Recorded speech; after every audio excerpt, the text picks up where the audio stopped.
Hi, everyone. Okay, hold on. Oh, Spencer, you got the first one. Great. Oh, yeah. Vlad, you were second. You could have gotten first. Ew. Here we go. Hi, Nelly. Oh, there's so many awesome people here today. It's, as you know, an exciting day at Array. We are getting ready to graduate our 7th boot camp. And boy, oh boy, do we have some amazing presentations today and really just getting to know everyone. So thank you, family and friends, for being here and supporting us. It's really pretty exciting. So if you don't know who I am, my name is E.T., and I am the CEO of Array. And this is honestly my most favorite time of the year is doing capstone project presentations. Graduation is going to be tomorrow at 2 o'clock. We're going to be live streaming that on YouTube. And it's always like, this is the thing that makes my job totally worth it, which is seeing our students do incredible work over 4 months. And Array is really hard, and then go off and get really incredible new careers in technology and graphic design. So I am just super, super excited to have all of you here. So for those of you who have never used Remo before, there is obviously a chat, and the Array students, staff, and apprentices are very chatty, as you may know. So you can definitely chat with them there, as well as there is a Q&A. So for each of our project presentations, you'll have the opportunity to ask our students some questions and answers before they end their project. So feel free to use that, and then I will be your master of ceremonies for this afternoon. So once again, I am so excited to welcome you all. And I think to kick off our little capstone project presentation is I have a video that I would like to share, because one of the things and philosophies at Array that we love is we work really hard, but we also play hard. And so everyone always likes coming to Array for parties. So we do a party at least once a month. So there is, I think, a really good video. Hold on, let me see. Oh, no. Wrong. Okay, here we go. This video, I think, encompasses what being a student and or apprentice at Array looks like. So yes, Kyle, I am throwing you under the bus. Enjoy. Kyle, I am very sorry. Yes, you can probably be a little bit embarrassed there, but I'll turn that off. So, yes, it is the final countdown. We have literally maybe, 36 hours left of Array for these boot campers. So, yes, it's been incredibly fun meeting all of you. You've worked incredibly hard, and really excited to kick off and get you graduated tomorrow. And so, yeah, what I would like to say is then also, anyone that's interested in coming to Array, our next boot camp, our 8th boot camp, will begin September 15th. And so it's going to be a 6-month boot camp. We're excited to bring in another great group of diverse and show them a new way in their world. But so what I would like to do next is I would like to invite our school director, Matthew Lindley. Will you please come down and maybe just talk to us about what do these students go through the boot camp? What was it like? And any kind of words you'd like to say before they begin their presentations. So, Matt, if you don't mind turning on your camera and mic, I will leave the stage to you. Okay. All right. Hello, everybody. Thanks for taking time out of your guys' super busy days, I'm sure, to come to the capstone presentations.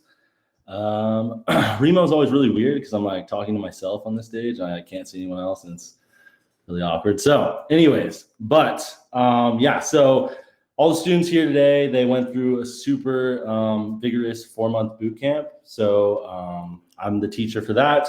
I built the curriculum, and I have a long history in software engineering now. So what I base the boot camp on the most is kind of what I experienced as a junior software developer, kind of in the wild myself.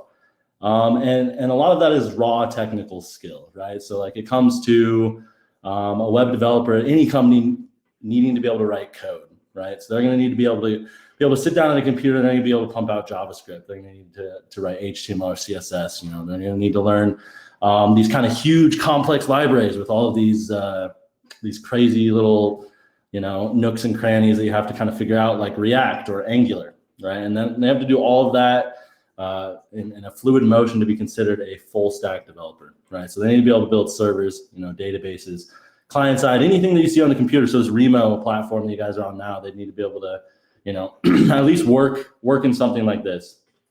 And that's a lot of stuff to learn, right? I argue it's more difficult than learning another language.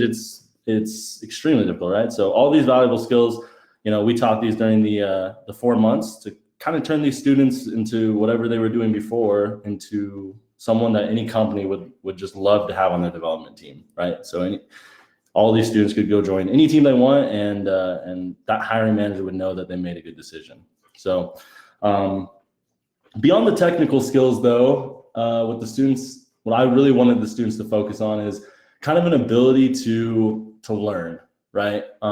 In the tech world, it's not quite like I don't know, if you go into a different industry, like if you were to become an electrician or a plumber or any other stuff, where a lot of it doesn't change, right? You learn a skill, you learn a trade, and then you know that for 30 years and kind of advance in your chain like that. But in the tech world, everything that can change overnight. You could be working in a framework and then your company scraps it the next day, or you could spend 6 months doing research for some new database software and then it isn't supported anymore. And that kind of happens all the time. So something we really wanted to focus on in this boot camp was kind of the ability to learn tech, right? The ability to read documentation, the ability to what I like to call is like learning to learn, right? So with technology always advancing, and as my background in software development and software engineering, it's an invaluable trait to be able to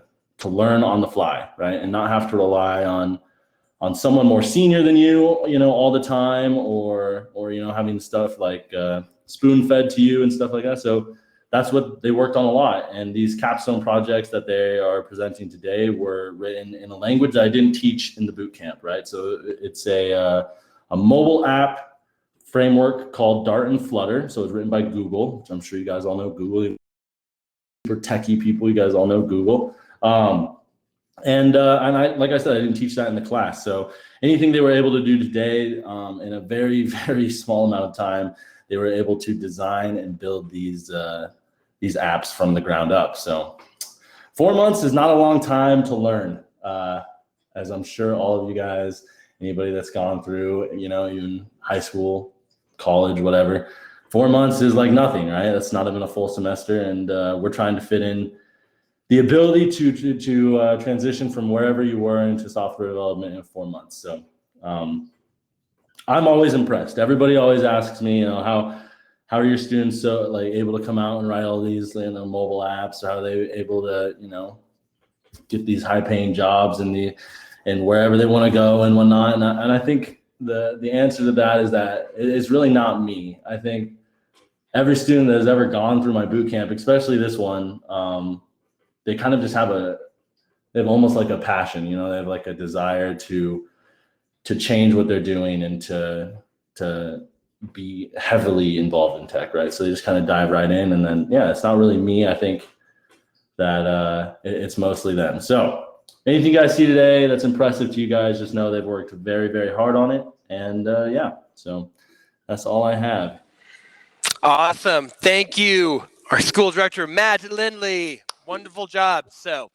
And there's also another person that was really instrumental in the boot camp, which is our school team lead, Mr. Steven Spicer. So if you want to come down, Steven here.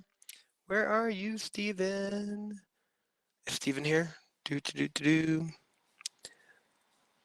Hold on. Oh, so many people. Steven, there you are. Yes, found you.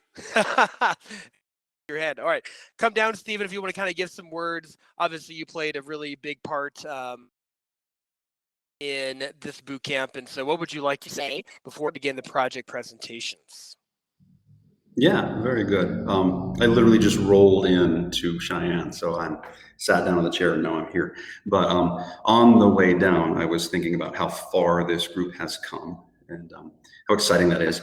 And I also thought about how important it is on a day of accomplishment and celebration of that, how important it is to provide context and really consider where we came from.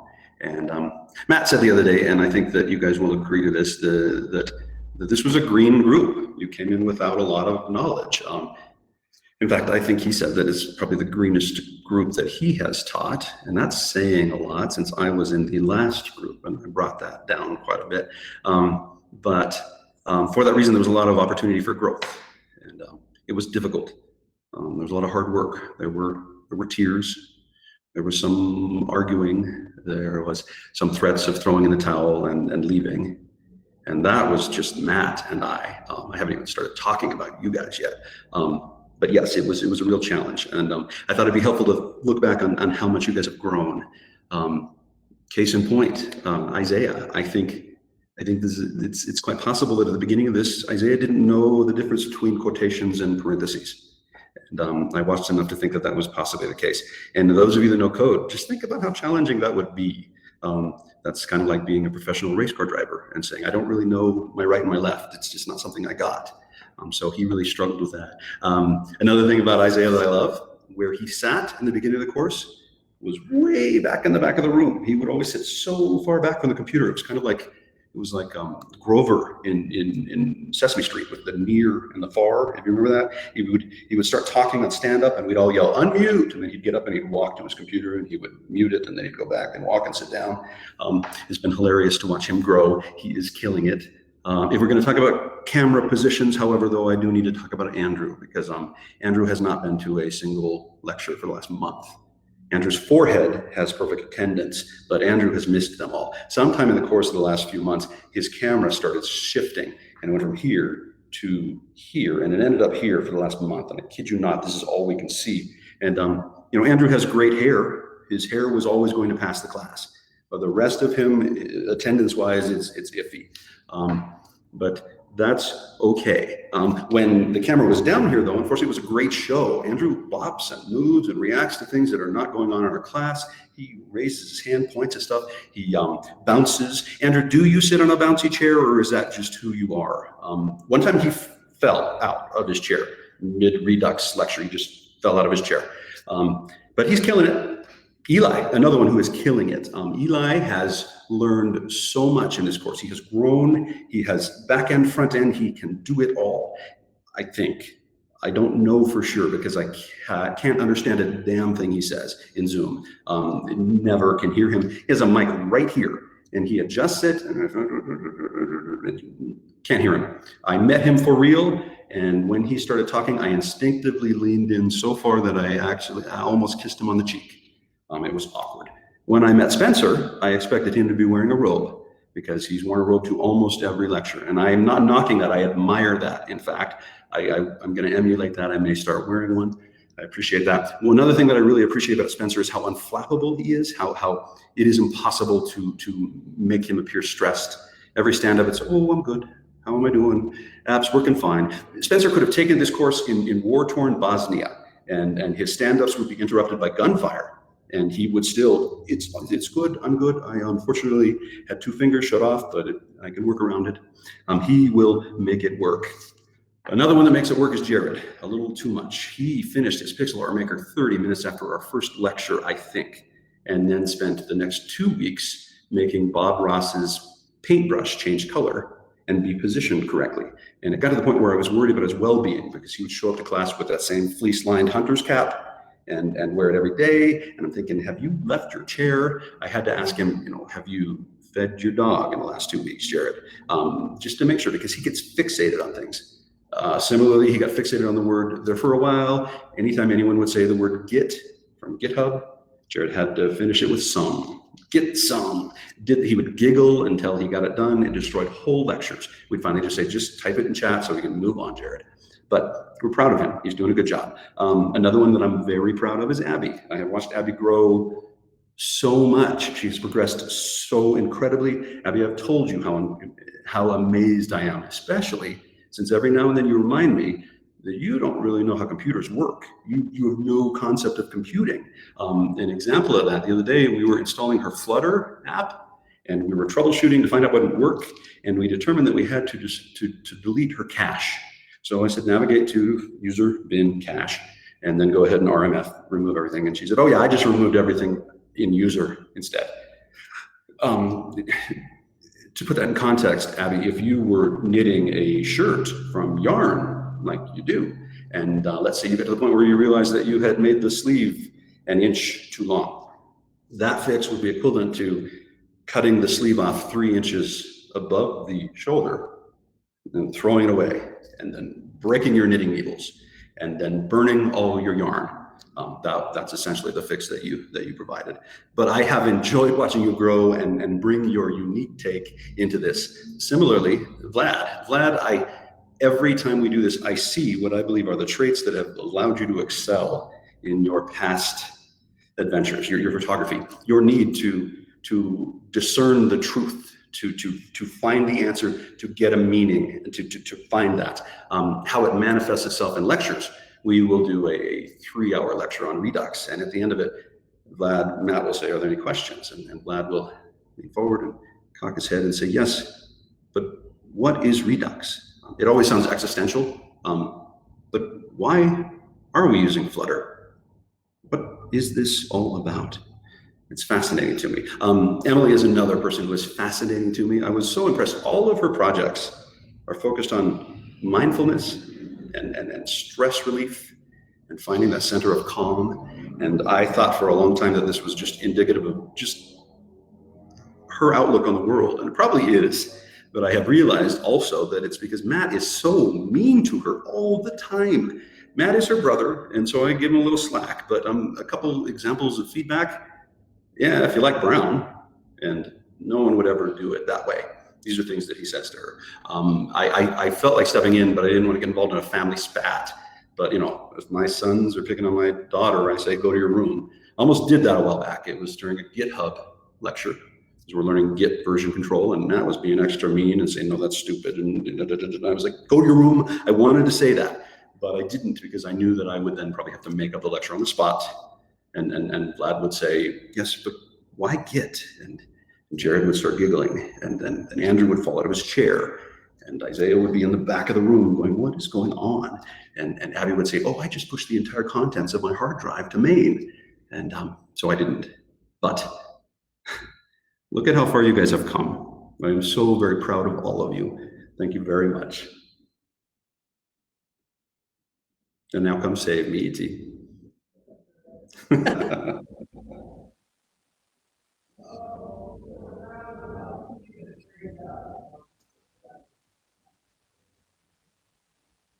We can't hear you, ET. We cannot hear you.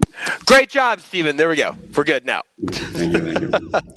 Yes, and you're literally just right across this wall, so I will see you here very shortly. So, all right, yes, a round of applause for Stephen. Thank you, Stephen. I think that totally encapsulated the 4-month boot camp in a wonderful, wonderful way. So, well, let's get to the meat and potatoes of what the Capstone projects are all about, which is, let's see what our boot campers have learned and built over the last 4 months. So kind of a quick update.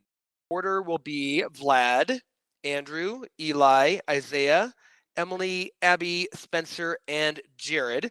We do have a time box of 15 minutes, so definitely, as Matt posted in the Discord channel, a little bit of a background, obviously present your project, and then any questions that you have about this Capstone project, put that in the Q&A, and I will be the master of ceremonies for it. So, who is ready to start seeing the work? I'm ready. Are you ready? I'm ready. Let's see. Where's the chat? You're all really chatty. All right, we ready? All right. Well, I would like to welcome our very first Capstone presentation from Array, the Spring 2021 Boot Camp, which is Mr. Vladimir. Where are you, Vlad? I got to look at you on the list. Let me bring you up to the stage. All right, where? Vlad, there you are. All right, come on down, Vlad. And then, yes, I am ready for your video whenever you are ready. So, Vlad, come on down. Hi there. Hey, buddy. Congratulations. Your Capstone at Array. Thanks. Woo! Thanks Go, for having me. Vlad. Yes. All right. So I'm going to jump off. And how are you feeling today? Feeling pretty good. Yeah. Feel like You I've ready? got some good things to show. You've got that video queued up, so I'll let you know when I'm ready for that. Sounds good. All right. Well, I'm going to step off, and everyone, Vlad, Capstone project. Thanks, Eric. So as Eric mentioned, my name is Vladimir. I'm actually New York based. I'm a professional photographer, and I actually just started learning how to code with Array. So it's been really an intensive 4 months of learning JavaScript, Redux, React, a lot of different things. Lately, for my final project, I've been learning actually Swift, Apple's open source code framework. So I've been working in Swift UI specifically, and let me show you what I've been working on. So I'm going to screen share my entire screen.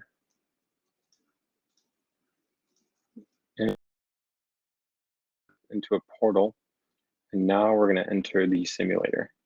So I can't see anybody, can't see the chat. It's going to be all me talking to you guys. Enjoy.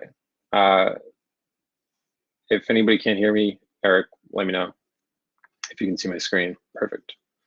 So here we are. This is à table. À table in French means to come to the table. It's what somebody says when the food is ready. They say à table. And so in this case, à table for me is something I've heard my whole childhood, growing up in France, and then even moving here afterwards. I'm bilingual. My mother's watching. She did a lot of the recipes. As you'll see, this is a recipe app. So in this case, it is called à table as a sort of homage to that. I had a lot of fun designing even the little app icon for it. So let's get into it. À table. So once you get into the application, first, done by this has actually been accumulated over the years, but I should say really over the past year and a half, I've done a lot of cooking. You can scroll through the little carousel here, see all different images, and horizontal scrolls where you can see different sections, appetizers, main course, sweets, and desserts. Sweet tooth, this is my favorite personally, this caramel flan. This is a suggestion from my mother.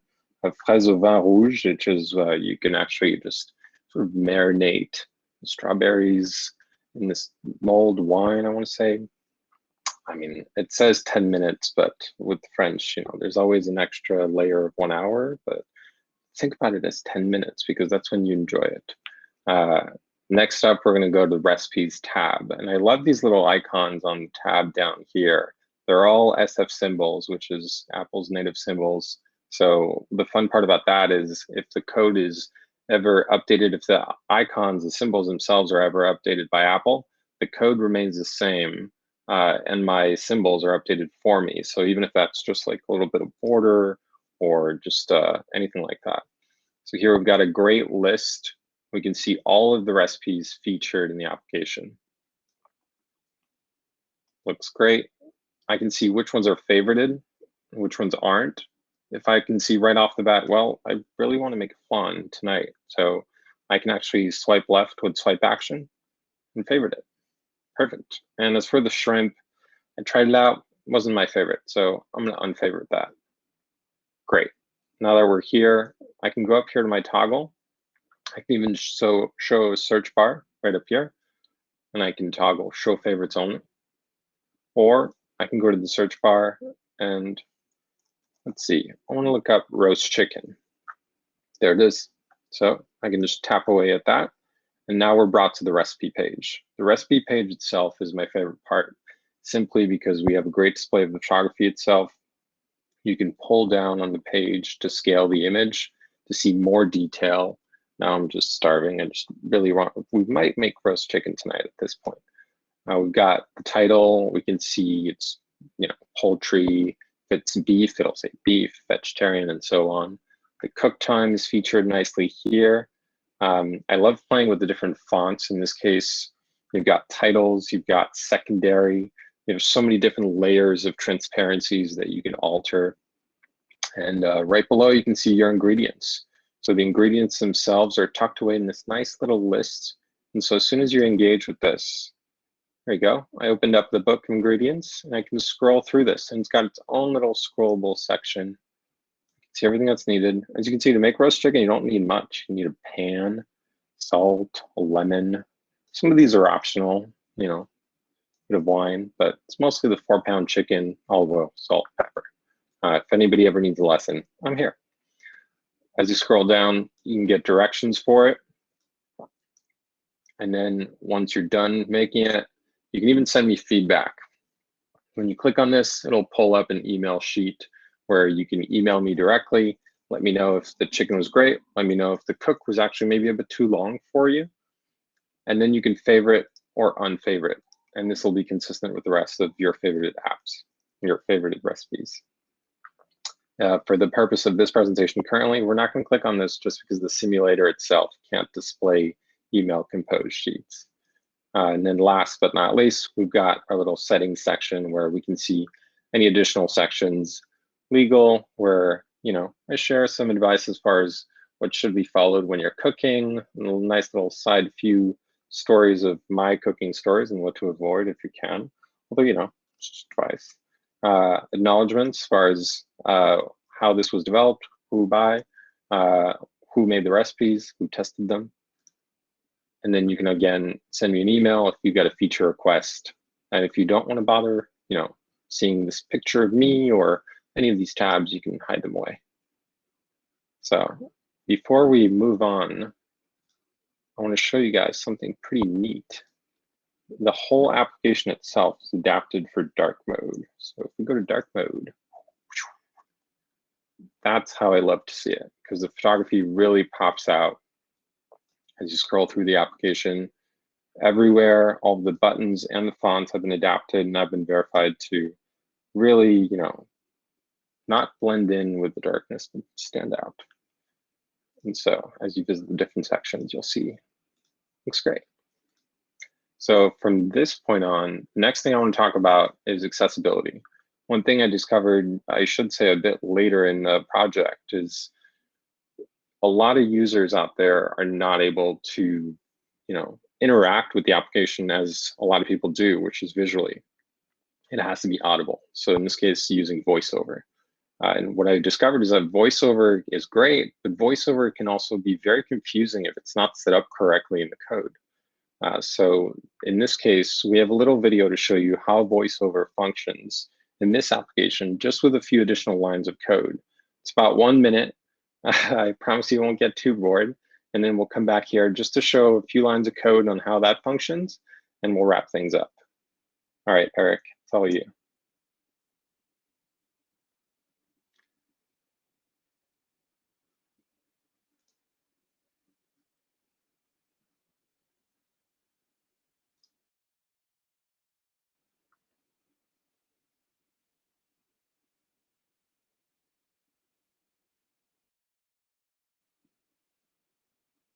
And the captions are just for you guys.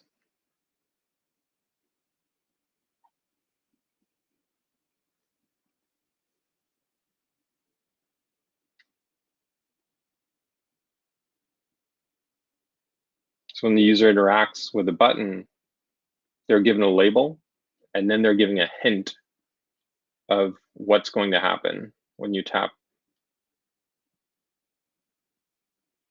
So let's come back here to code, or just show the entire screen, and there we go. We come back to the code. We were talking about just now the favorite button. The favorite button, as you saw, it's just a value true, false. It's an image, so it's just the star in a circle. And the image itself switches between yellow or gray based on whether it's set by the user, whether it's toggled. And then from that point on, the accessibility, so in this case, Siri with VoiceOver, will read out favorite. And it adds on its own instinction of that it's a button. So it'll say favorite button. If it's unfavorite, so it'll say unfavorite button. And if you wait just about a second, it'll say unfavorite. And that pairs up with tap to favorite recipe and vice versa. So it's literally one line of code to label it, which is to override whatever it was going to say. So instead of saying star circle, which doesn't tell the user much, especially when most VoiceOver users are navigating your application maybe blind at around 2 to 5 times the speed that you just heard. So the voice would be almost, you couldn't comprehend it if you weren't used to that mode. So having clear instructions, especially short instructions, is very helpful. And we'll come back to the application here to wrap it up with one last thing. Actually, if you wanted to feature some of the recipes on your phone, you could edit home screen and add a widget. You just select the application, select the widget. In this case, I made it so that only the small widget, or in this case, the medium, is available. And you'd add it to your home screen. So you can see some of the featured recipes, how long they take.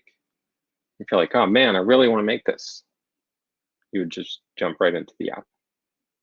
So that is Atab, and I hope you all enjoyed that.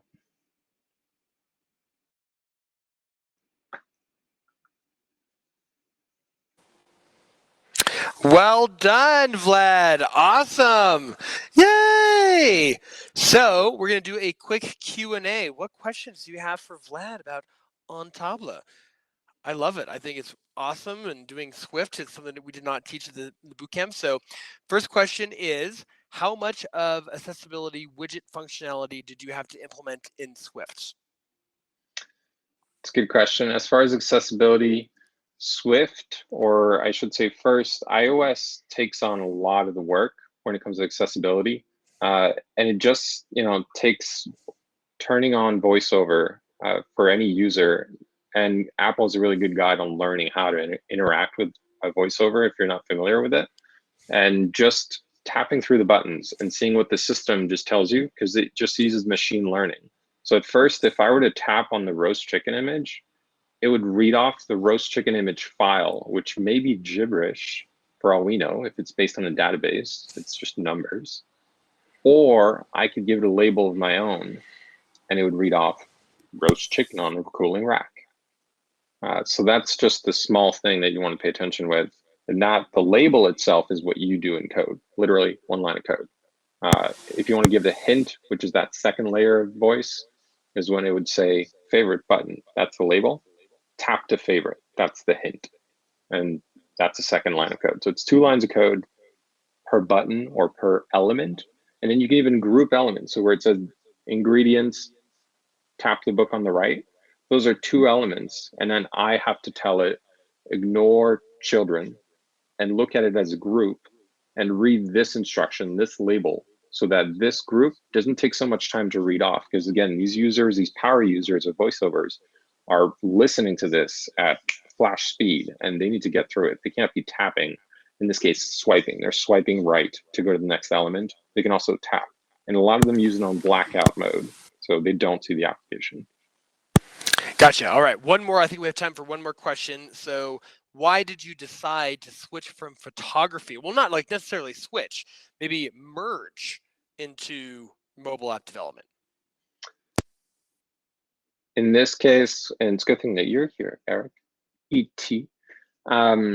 Actually, ET used to be my boss way back when. I used to work at Apple about 11 years ago, 12 years ago. As a technician, it's always, it's been a company that I enjoyed. I like the design of it. I like their technology. And I went into photography because it's something that my family did for the longest time. I wanted to explore that as from a small business standpoint. It's still what I do now, actually, full time. I actually have a job tonight. And I wanted to learn code because I wanted to get back into tech and I wanted to learn about how everything is made. I know how to build it. I know how to repair it. But I have no idea how the software works behind the scenes. I even know how to troubleshoot it, but I have no idea how it works. So now I do, at least just a little bit more. And really, that's why I wanted to get into it. Very cool. Well, you did it, buddy. You did it. I'm super, super proud of you. And I think your mom is here. Yes. So let's see. Where's mom? Mom. There you are. Do you mind coming Danielle. downstage? What do you think? What do you think of your son's progress and his Oh, capstone if she can presentation? join. Let's see. She can join. We've taught her. She has 3 Apple geniuses that taught her. Yeah? Can you hear me? Yeah, we can hear you. No, I'm saying that I'm very proud of you. I'm very, very proud of you. Did you enjoy making the recipes for the application? Yeah, I did, and it's very interesting because it really helped me realize that this is what I want to do. You know, whenever I have free time or I'm over anxious or whatever, it, unconsciously, I mean, in my sleep, I would just go to the kitchen and it shows, right? But Yeah, really, thank you. thank you. Yes, and thank you for supporting your son in this new adventure. So, all right, I'm going to boot you off the stage now. All right. Good to see you. All right, well, congratulations, Vlad. I officially will say this capstone project is acceptable and you will be graduating from Array tomorrow. So, well done, sir. Well done. Thank you. All right. Woo. Let's move on to the next one. Andrew, I'm coming after you. Okay, Andrew, here we go. Are you ready, Andrew? Come on down to the digital array stage. Thank you, Hi, buddy. ET. How are you? Good. How are you? How are you feeling today? Good. Not at all Good. nervous. Oh, yeah, I'm sure. So I'm going to step off, and the show is yours, buddy. All right.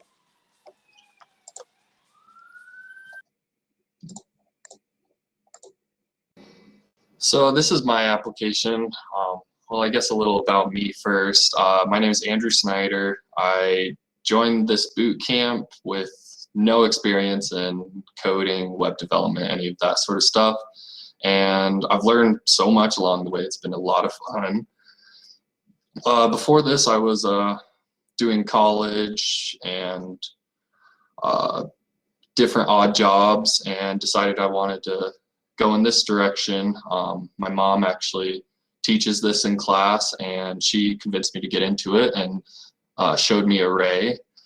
And so my application is an app to find people with similar outdoor interests as yourself in your area and be able to find them and go do outdoor activities with them. And so I'll get into it. So if you were to want to sign up for the app, just entering some of your personal information that you would need. And then you can select your hardcore level. I chose gorillas to pick that because what's more hardcore than a gorilla? So for me personally, I'd be up here at like 8. Except for wintertime, I would definitely bring that up to 10. Always like to go hard. And then you can choose any selected activities from this menu, and I would like to add more as time goes on.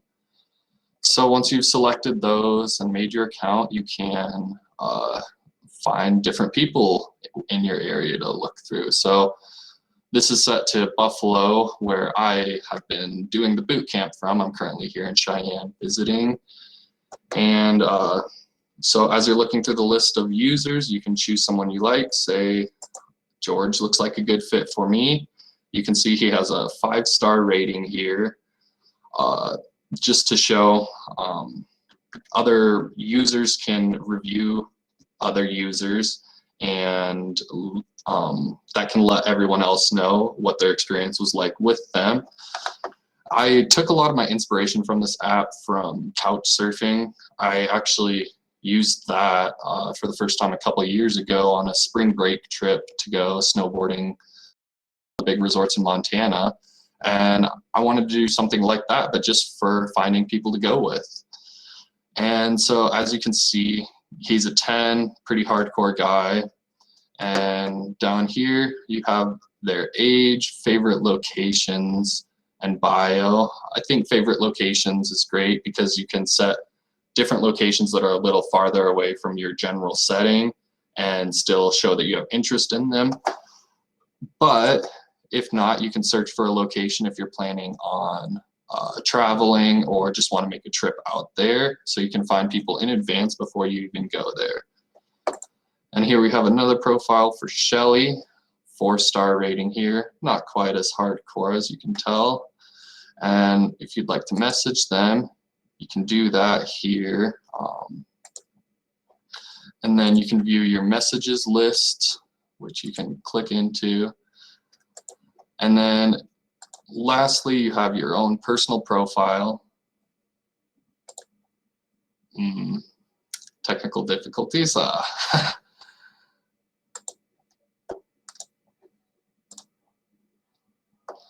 right. As you can see, this is my profile located here in Buffalo, and I rated myself here at a 10. And then some basic settings where you can add your bio and your favorite locations, change your cover photos. Oh yeah, this is Cloud Peak, my favorite mountain in our Bighorns, and any user can choose their cover photos, and then you can log out. And that is my app. Awesome. Well done, Andrew. So a few questions coming in. So does your rating tank if you end up not being as hardcore as you claimed? The person writing that rating, but me personally, I would tank their rating if they weren't as hardcore. Like, I'm looking for someone 10 out of 10 when I'm going snowboarding. I need someone to go on the double blacks with me. Nice. And then the last question is, oh God, Stephen, Batman, Dracula, who would win? I think Batman would win, no question. Dracula's more of a villainous character, and Batman always wins and saves the day. Batman, no question. And what was the most challenging portion about building this app? I would say learning everything as you're going, because as I went on, I found better ways to do these things and ended up having to go back through my app and convert it that way. And yeah, it was a fun challenge to learn and create at the same time, but I loved it. Awesome. And do you have any family and friends here? I don't. All right. Well, then I'm going to bring up Matt. Matt, come back down or turn your camera back on. So yeah, what do you have to say for Andrew and his project presentation? Andrew, nice job, dude. Looks good. I have seen it every day for the last 3 weeks, so looks good. Thank you. You got a lot of stuff done. And so your hardcore level is pretty accurate, so that's good. But yeah, dude, no, I mean, I know you joined the boot camp with a lot of encouragement from your mom and stuff like that, but I think you really found tech and as a place you wanted to be, and you know, you've been there every day, so that's been great. Good job. I'm proud of you, dude. It looks good. Thank you so much. Yeah. Yes, great job, Andrew. All right. And I guess we're getting the sign off. You will be graduating from Array tomorrow. So congratulations, and we'll see you then. Thank you. I'm putting you off the stage now. Bye-bye. Bye-bye. All right. Great job, Andrew. All right. Next up, we have Eli. I am after you next. Get down here. Let's see what you've been able to learn and build in 4 months. Come on down. Whole lot of nothing. There's Eli. How are you, buddy? Hello. Can you hear me? How are you feeling? Yes. Good. Yeah, you got roasted by Steven about your microphone placement, so Well, mine is always perfect. Just I so you always have mic issues, no matter what. All right, are you ready? As long as you can hear me. Yes. Yes, can hear you and see you. So I'm going to bow out, and the show is yours, sir. All right. Well, hello, everybody. My name is Eli Burgess. Let's see. So a little bit about me before I get into it. I did medical field work for about 3 years almost before joining Array, and it really burns out on you, especially like at the height of the pandemic is when I left. So like we were starting to have to wear masks and starting to have to get like swabbed every 2 weeks, which sucked because they didn't have the nice little soft bristles. They had the metal ones. It was awful. Anyways, I decided to do this after a buddy of mine just said like, hey, you should do it. I was like, okay, fine. After he was talking to me forever about it. But this is my Nana's green box. And the reason I decided this was I didn't know what I was going to do for the longest time. And then suddenly I was on a phone call with my Nana and Tata one day, and they're like, Mijo, what are you were building apps, right? Like, what if you were to build this? I'm like, hey, perfect timing. um, so because they actually had a little story in here, which I'll go over. It's actually part of the bio, but basically the app is it's for like that family that has a whole box of grandma's recipes, but doesn't really have a way to access it, and no one wants to copy it down and stuff like that. But this way it'll be accessible to more people. But anyways, got a login and register button here. So if you click on there, and it'll bring you over here. Then you could just do a little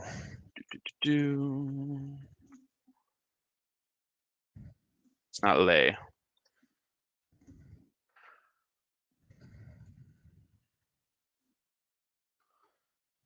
Log in.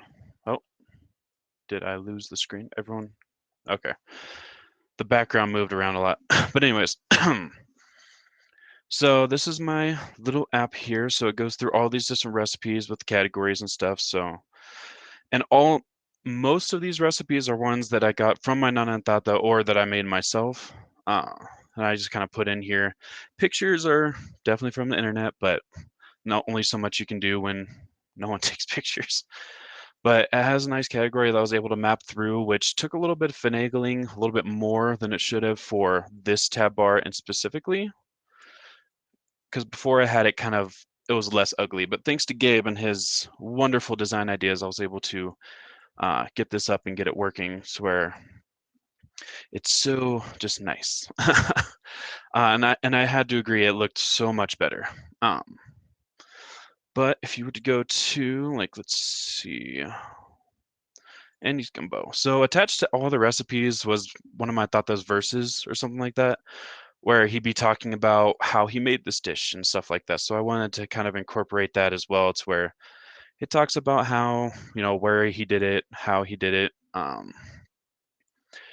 And then nice little things here. Although I found out going through my family's recipes, no one writes stuff down. They rely solely on the ancestor method of, oh, that's good enough. Yes.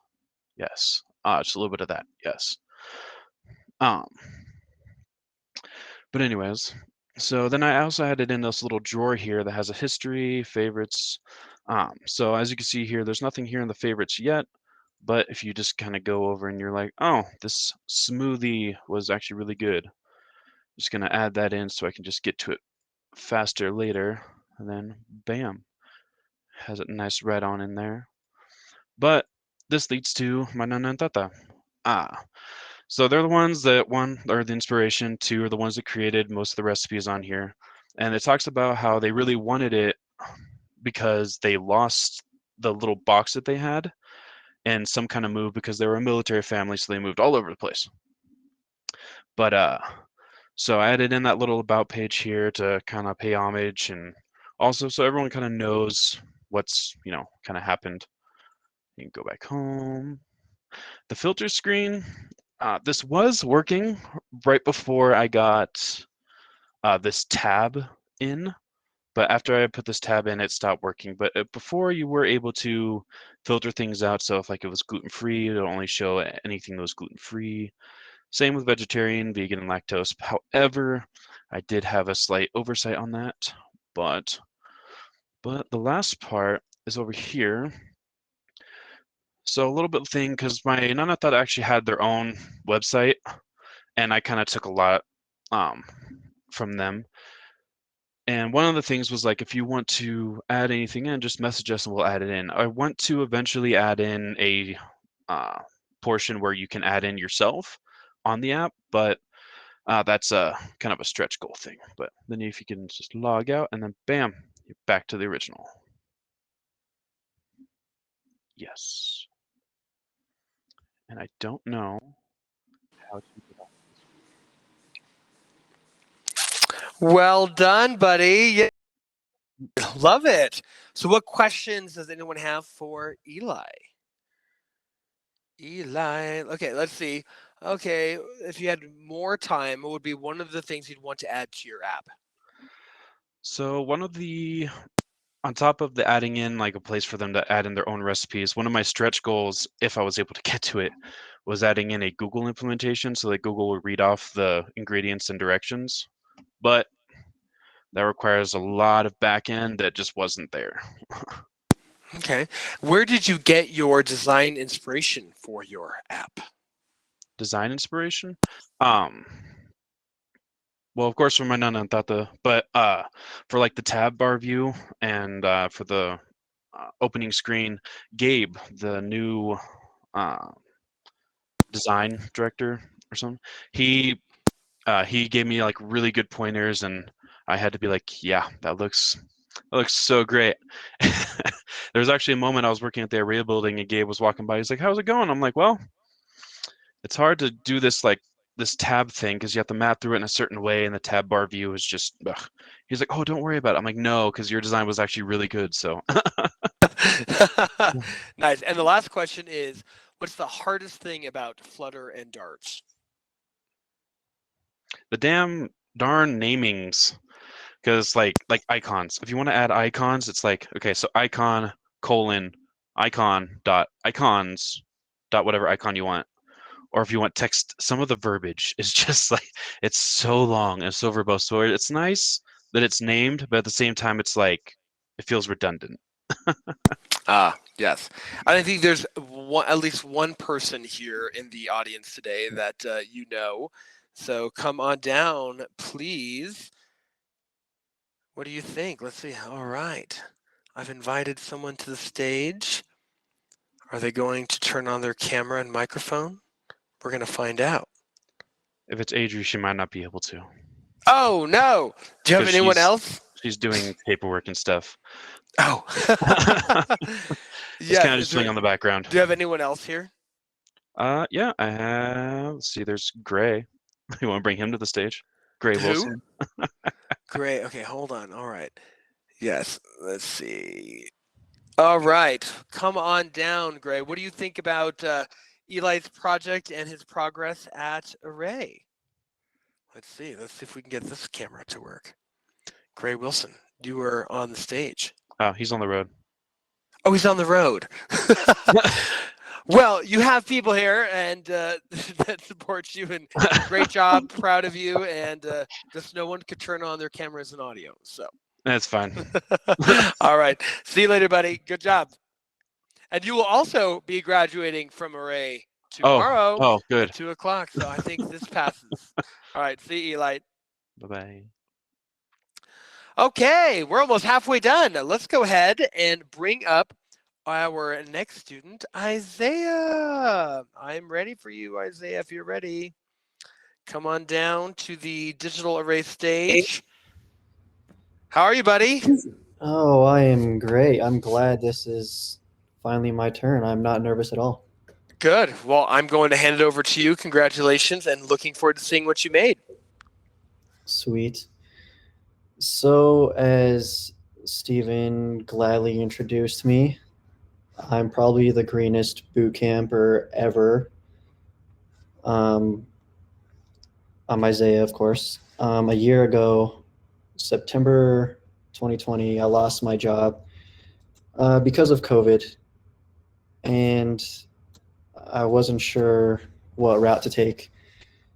But I was at the refinery for 5 years here in Cheyenne, and I had no technology experience. But the one thing that I did learn from the refinery was not to be complacent. You mess up and you blow up Cheyenne. But you can be there 20 years and you still don't know everything about the place. You're constantly learning. You're always studying up on new things, and that is why I felt like I could take on the challenge of technology. So 8 months ago, I bought a computer and I started actually a program with Full Sail University, and I started 3D modeling, and I liked it. It's pretty fun. But I put that on hold to start Array, and now actually that Array is over, I have 2 or 3 more months left with that boot camp in order to finish that certificate. And then I'm really sure where my life's going to take me. So my app, my wife, she owns a daycare here in town. It's called Stepping Stones. And I wasn't sure what to make, but my wife, it's like a legit daycare. They have 5 different classrooms. They're all different age groups, and she doesn't really have an organized way to keep track of everyone, and also like who's on the waiting list. So I created a child roster app for her, and it's client based. It's not specific to all daycares. It's specific to her. So, 1 second, it's booting up, and you'll see why it's not for every daycare.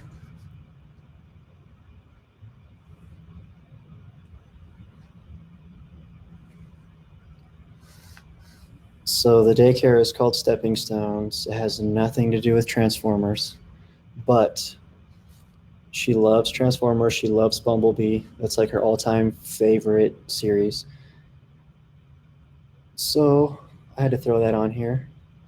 And then you open up the drawer, if it will let me. And like I said, this is very client-based. So this image right here is actually of my hand on the left, her hand on the right. Those are tattoos we have. So every time she uses this app, she will think of me.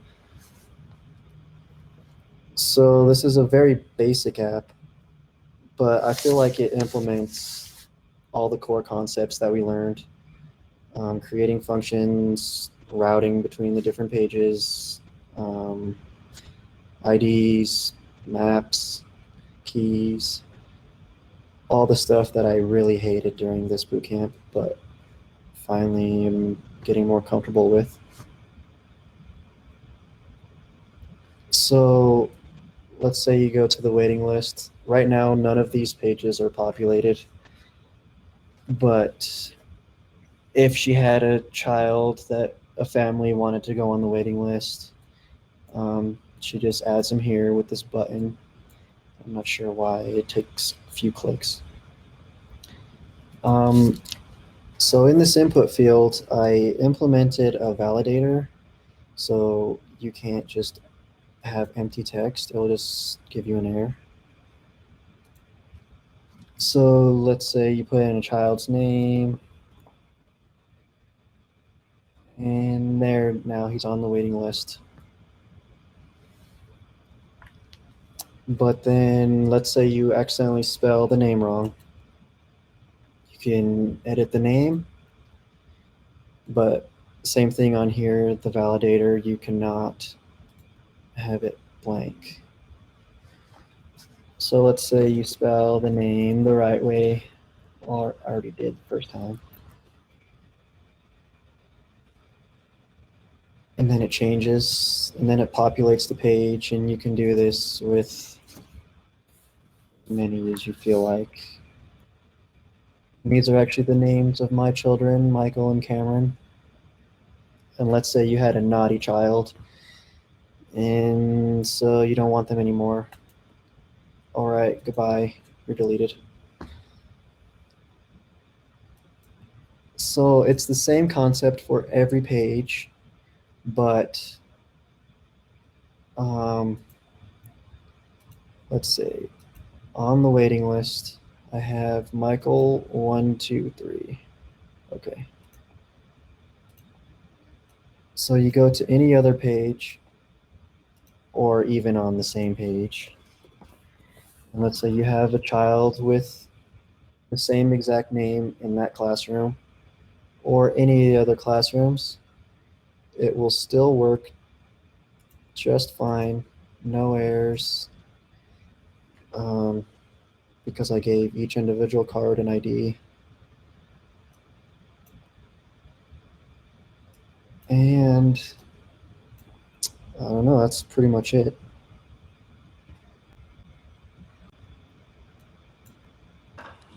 Awesome. Great work, Isaiah. Yes, and to be clear, Array does not condone the deleting of children. So I just want to make that very clear. Yes, we can't delete children at Array. So maybe the virtual, but great job, buddy. So questions for Isaiah. So Isaiah, like what was the hardest part about developing this app? I think the number one challenge was we had about a month to do this, but I started my project in Android Studio with vanilla JavaScript and XML. Halfway through, I had so many bugs, I didn't even know what the heck I was doing.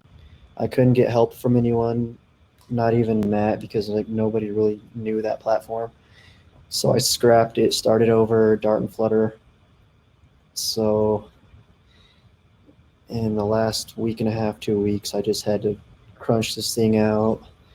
The last few days, I literally got no sleep. I see the bags under your eyes, but you did it. And then the Right. question would be anything you would add with more time and also more sleep. Yeah, the other thing I would like to do is be able to input the kid's birthday, and so it would be in the database, the kid's birthday pop, and once it is the birthday, it sends you a reminder, so then you know to take the kid out of whatever classroom they're in, because every time they turn a year older, they got to move up to the new classroom. So it reminds you to take them out of that classroom and put them in the next. That's great. And then do you have anyone here watching live, Isaiah? Oh no, I invited nobody. You invited no one. Well, actually, then maybe this time I will invite Steven. Want to come in, and what do you think about Isaiah's final project? Are we giving him the thumbs up to graduate tomorrow? Oh, I am just so amazed, Isaiah. I know I poked fun, but I mean, you did come from no knowledge in this area to being able to pull this off, and it's just been amazing. Yeah, I didn't even know how to turn on a computer. Yeah, yeah. And it just has been so incredible to watch you grow. Yeah, yeah. Yeah, and like I said, my app's pretty basic, but I was so happy that I was able to implement all those concepts that I struggled with so hard over the last couple months. Yeah. So what do you say, Steven? Do we graduate Isaiah tomorrow? What's Let me. Yes, absolutely. Okay. Well then, congratulations, Isaiah. You will be graduating from Array tomorrow, and we will see you then.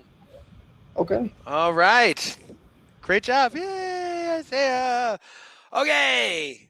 Next up in the Capstone Project is Emily. Where are you, Emily? There you are. All right. Please come on down to the digital array stage. Emily Lindley. Hi, how are you?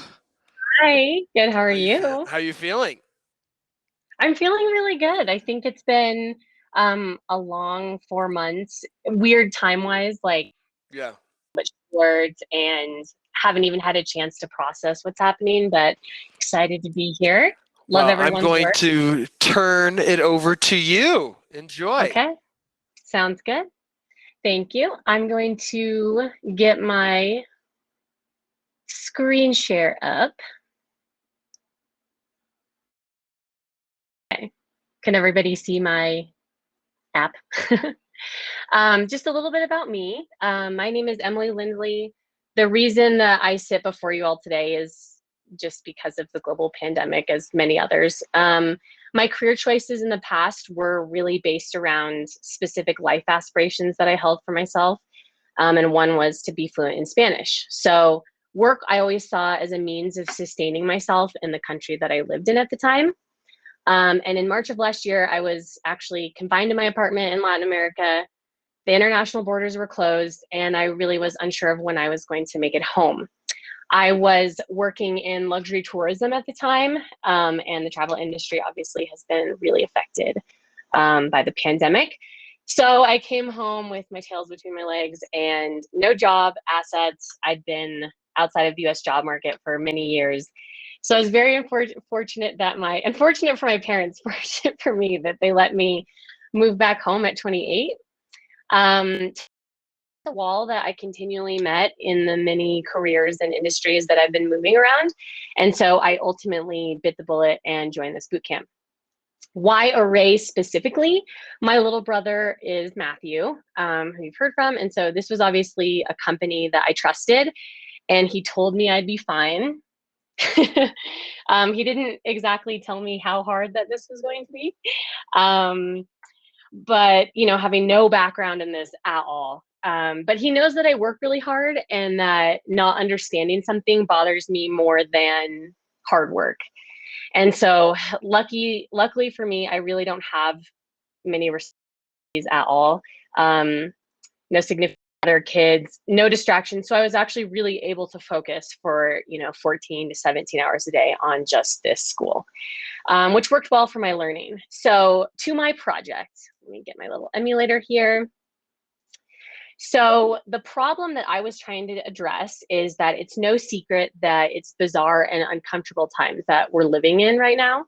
And with mental and emotional burnout, it's just quite concerning. And so I, like many others, have turned to technology to get by.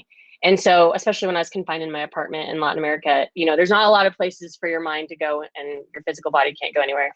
So I've used a handful of meditation and health apps, and I'm always amazed at technology's ability to influence behavior change and influence emotional regulation. And so, but after being on the computer all day when everyone's working from home or being on Zoom calls, the last thing that we want to do is to continue staring at a screen as a means to unwind or relax. So it's a bit counterintuitive.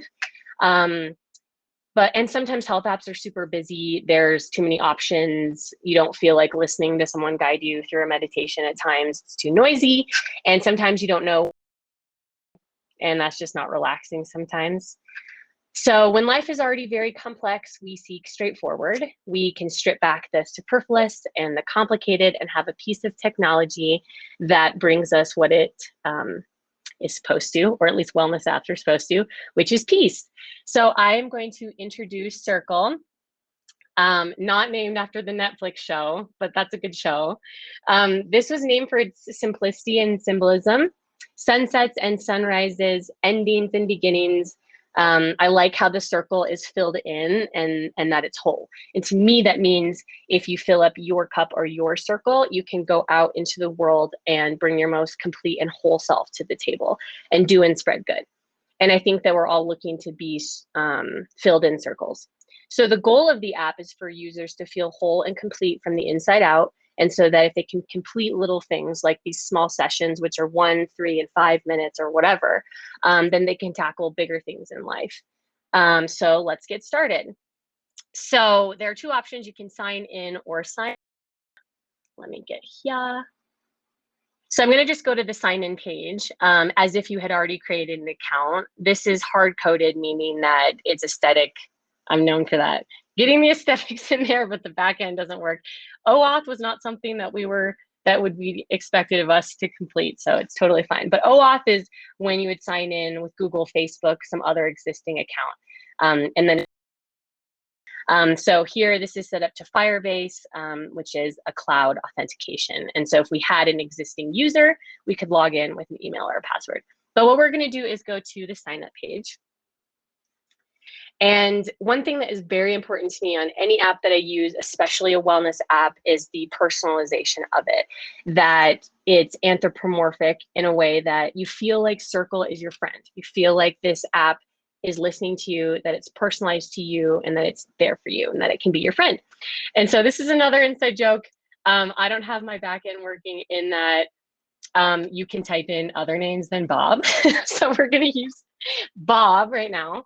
And so you saw when I typed in Bob that the check mark and then the button appeared. And so that just allows the user to know hey, you've typed in something and it recognizes that.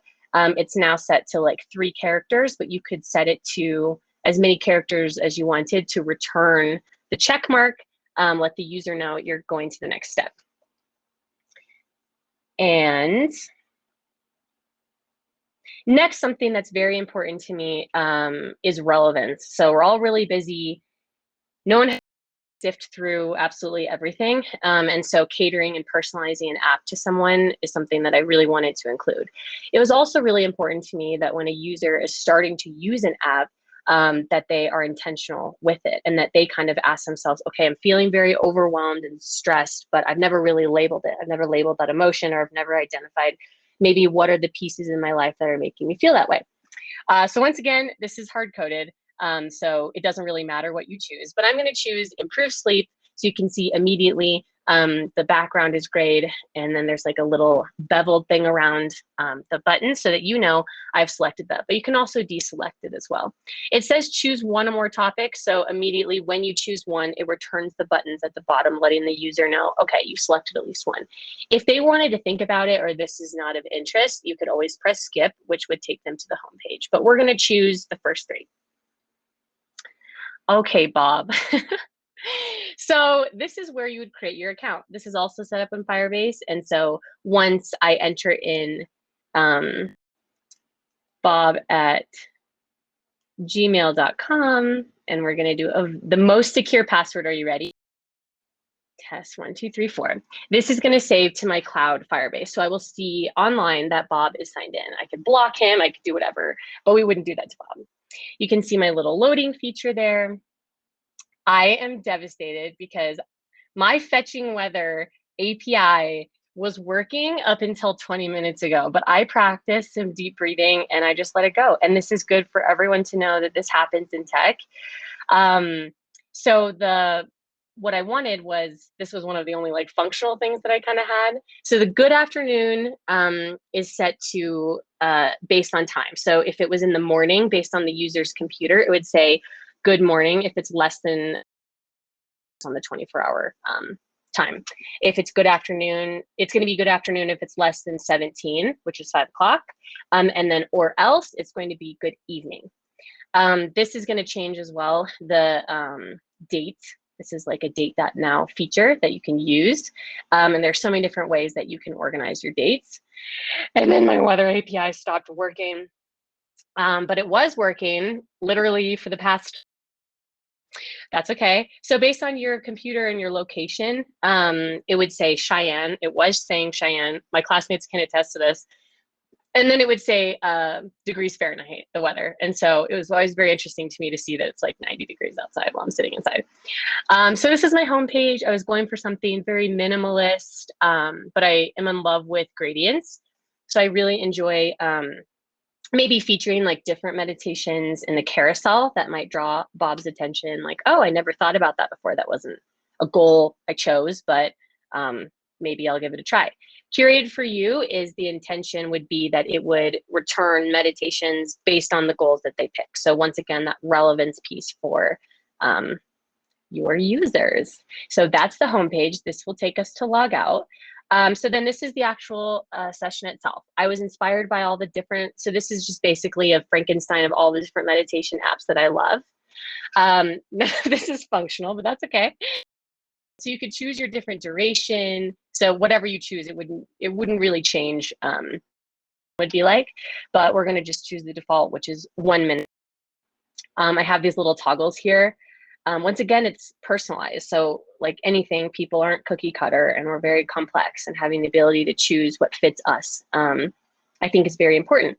And then I like this little long press on the hold button, because if you accidentally bumped it with your fingers or whatever, then you wouldn't have to start your session. So another thing that I noticed with meditation apps, as I said, is that they're really noisy and kind of cluttered. So it's never really focused on what you're supposed to be doing, which is just breathing. And so I really liked just the visual of this is what you do in kids yoga, is you teach them how to inhale and then like exhale as such. And here's like the little timer. One thing that I integrated, but I'm unable to demonstrate, is like one line of haptic feedback. So essentially the vibrate on your phone that you don't even have to stare at a screen if you're sick of staring at a screen. But it would vibrate so you don't even have to look at your screen. You could just hold it in your hand, and that's also good for accessibility. And then it would vibrate and then vibrate again when you're supposed to exhale. It was really fun making these animations all work together because they're all separate animations, but that's okay. If you wanted to, their joke, if you want to just stop the session, you can just say, "Are you sure you're in the session?" Yes, we'll go to that page in a second. But just you can see that it paused all but the text. Tricky. One other that was really important is just information. And so it's just reiterating kind of how to use this through your nose and exhale through your mouth. And that although breathing is something that seems so simple, it subconsciously and do it more intentionally. We're usually doing it, usually breathing more in the upper chambers of our body, but rather we need to be, breathing deeper. And I'll explain some of the science behind it. It's called, for me, and thing too that's important is that meditation, health apps, wellness apps are science that you can explain to me what's happening on a physical level, so that it makes sense to me and I can see that this is actually very useful to me. So this is lowering your stress response, your fight or flight mechanisms, stimulates your vagus nerve, which immediately helps with calming the body down. And so I thought that was a nice little feature, and also to just, cover my butt, no lawsuits, that don't use if you're feeling lightheaded, and also just how you can use it and integrate it very easily into your life. And I think we can all find 60 seconds. So we're going to end our little session. Yes, we're sure. And so when you finished it, another thing that I love is different quotes. And I think what's really neat in apps is the ability to share a quote that really resonated with you, post it to your social media. But one really amazing feature that I found in an app was the ability to dedicate this meditation and send somebody good vibes. So I thought that was really cool. I have a few more features on my homepage, or not my homepage, rather, my user profile. And so on this little bit, oh, you didn't see it. Let's see. My little progress bars, my pride and joy. And then the little numbers go up. We just love to have that feedback. And we love to see that we're progressing and moving forward towards our goals. And I thought that was really cool to kind of put in there, kind of a colorful but not overwhelming visual. This is hard coded right now, but ideally what would happen is that when you select, your different goals at the beginning, they would return here and your goals. So you can go back and revisit them, maybe give people tips and tricks on how to move towards these goals. And this little edit feature, which I won't press, will take you back to select different goals. This is just a preference. I think were really important. I'm probably going to be asked this, but one thing that I really wanted to do, two things I wanted to do are right here. One, I wanted to be able to integrate a language feature where you could change from English to Spanish, because I use all of my meditation apps in Spanish, which is amazing practice for me to keep my Spanish up. And then the Apple Health or Fitbit watches was another thing I really, really wanted to integrate, because biofeedback on your little devices, you could see your heart rate decrease in real time if people are really, really visual in that way. So they could actually see, okay, this is actually really calming me down, or this is making an impact on my physical health. So I think that's it. We'll log out. And I can stop screen sharing. How do I do that? It's embarrassing when you're in tech and you don't know how. Oh. I can't hear you, ET. Is that just me? Yeah, I've got it. Yes, this is my little clicker.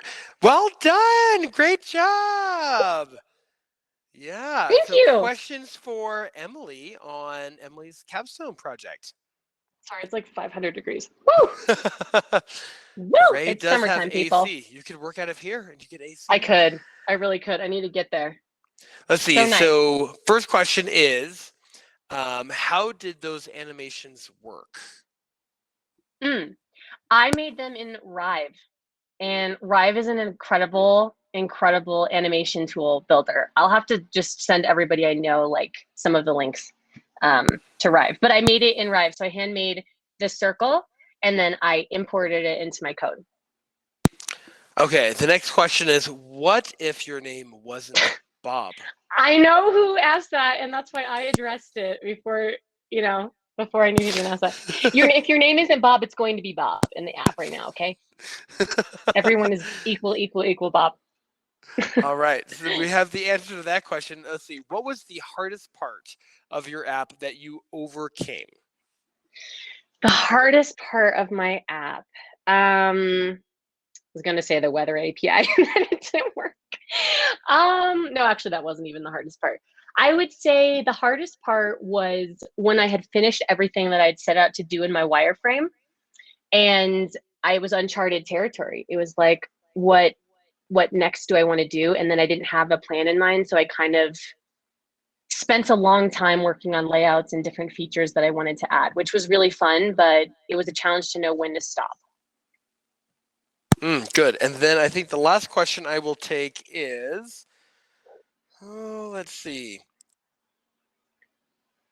How did you decide where to incorporate movement in the UI? Oh, that's such a good question.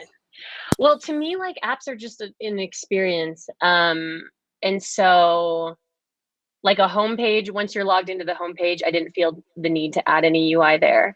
But when you're welcoming a user back, or when you're completing the session, or when you're signing out, things like that, that felt important to me. And I don't know how to fully explain that. I think that's just how I experience apps. Very cool. Great answer. All right. Well, I think you have a few family and friend members here. If you pull my parents up, we're not going to be confident that they're going to actually be able to get this to work. I'm looking at all the Lindleys. There's quite a few Lindleys here. Matt, feel free to turn on your camera as well. Who else do we have? Here we go. I think Liz, Lindsay. Lindsay, oh my gosh, I haven't seen you forever. Oh my gosh. All right. Who am I missing? Who else needs to come up to the stage? Thanks, Linz. Congrats. You did an awesome job. Thanks, guys. Emily, who'd you steal that code from? No, I'm just Funny, kidding. Matthew Charles. You did a good job. Just Not joking. appropriate. We'll talk about that later. I'm pretty impressed. I knew you'd be good, so I never had any doubts. And you were like, you didn't tell me I was gonna like literally die for 4 months, though. I just remember you came 2 days before the boot camp was starting and was like, I'm joining your boot camp. I was like, what are you talking about? But anyway, yeah.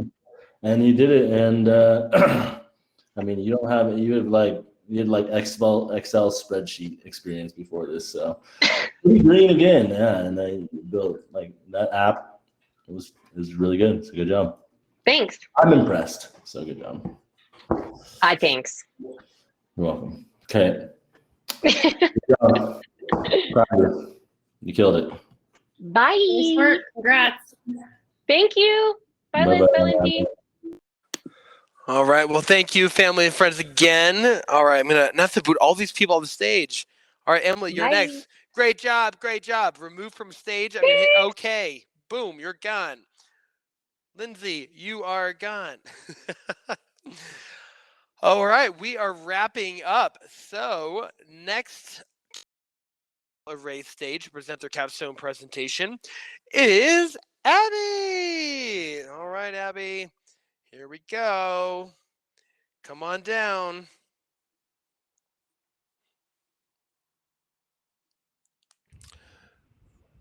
Hi, how are you feeling? I'm excited. Yeah, you should be excited. I am. I'm really excited. So, all right. Well, yeah. What's your heart feeling right now? Excitement. Oh, is it pounding? Yeah. Well, cool. I'm going to bow out and Okay. let you take over from here. So good luck. Bye. So I'm Abby Little. I wanted to start off by saying, thank you to everybody. Thank you, Matt and Stephen, for all your help over the last 4 months. Stephen, I know you were really generous with your time, and you spent hours with us, helping us when you could. But I also wanted to say thank you to Matt for knowing when to pull back and not jump in and help me right away, because that did make me a stronger developer. And you and Stephen were kind of like a perfect mom and dad couple, now that I think about it.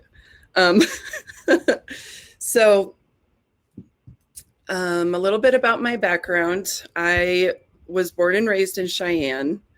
I went to cosmetology school right out of high school, and I was a hairstylist for about 10 years. And I was in and out of college during that time, studying fine art. I ultimately took a break from that to start a family. And when my youngest child started kindergarten, I was ready to get back to my studies, but my goals had really changed over that time. And it was really just amazing timing that around that time I noticed Array, and I immediately Googled it, and I wanted to know what it was all about. And I was really surprised and impressed that we had an opportunity like this in our community, because I had never really seen anything like this in Cheyenne growing up. And I wanted to be a part of it. So one of the things that I talked about in my interview process was that I wanted to make, my artwork and artwork in general just more accessible to the people around me. I had zero coding experience, and so I wasn't really sure how I would fit into this, but I loved learning new things. So the app that I created is called Collective. And I made this as a way to, I'm going to share my screen.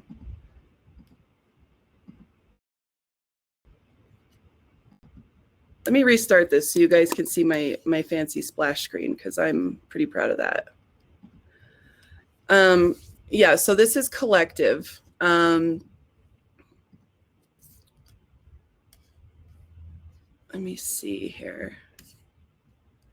So when you come in here, you can log in. My password is also Abby. Yep. And you can come in here and see all of the featured projects that were voted on by users in the community as like public art that they want to be involved with.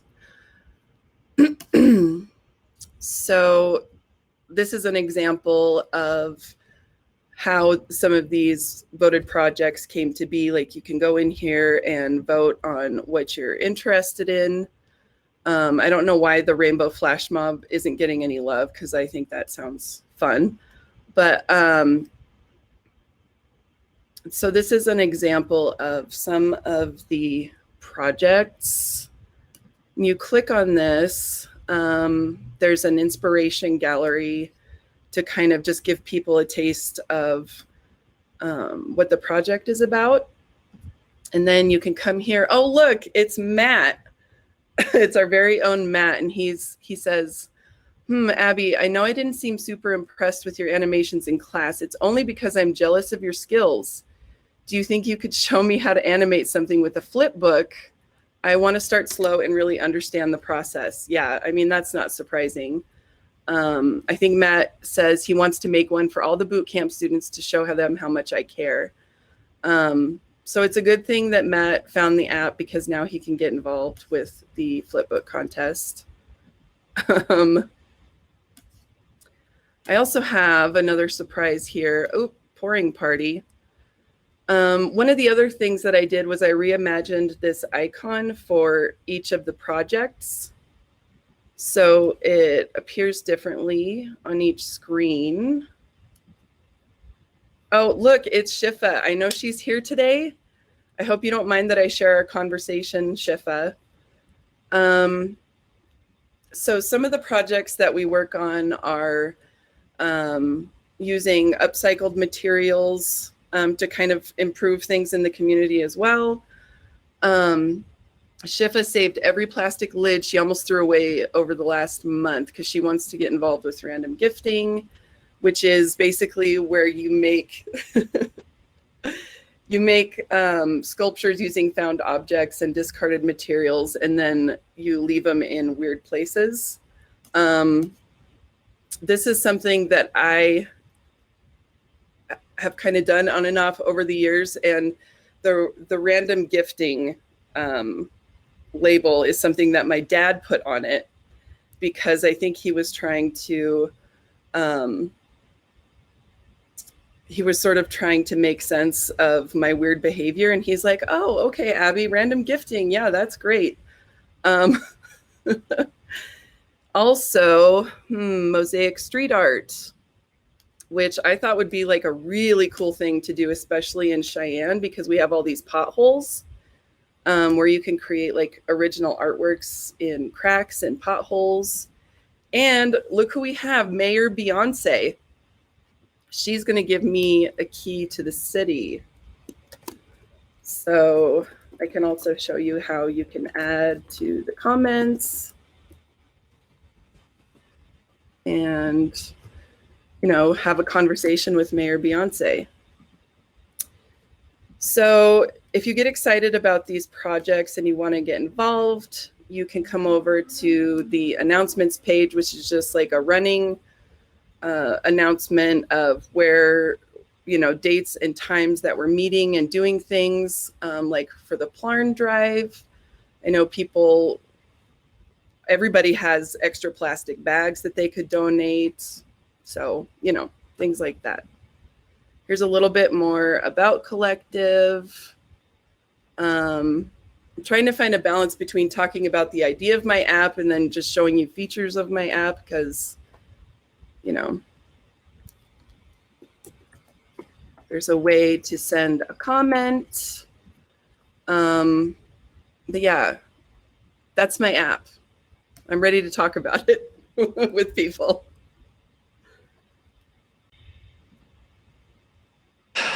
Awesome. Great job, Abby. Yeah, it's like we've got another little meme going on here. Oh. The milkshake song. Yeah. Okay. Uh-oh. Your mosaic street art brings all the boys to the yard. Yeah. What is that? Who sings that song? I think it's they're better Elise. than yours. Oh yes, Yeah. yes. So all right, we have a new thing. And then of course Mayor Beyonce. Who wouldn't want Mayor Beyonce? That's great. I know, she's gonna give me a key to the city. Yeah, that's amazing. Right? Congratulations. Like that's even bigger Thank than you. you graduating from I'm Array impressive. tomorrow. Wow.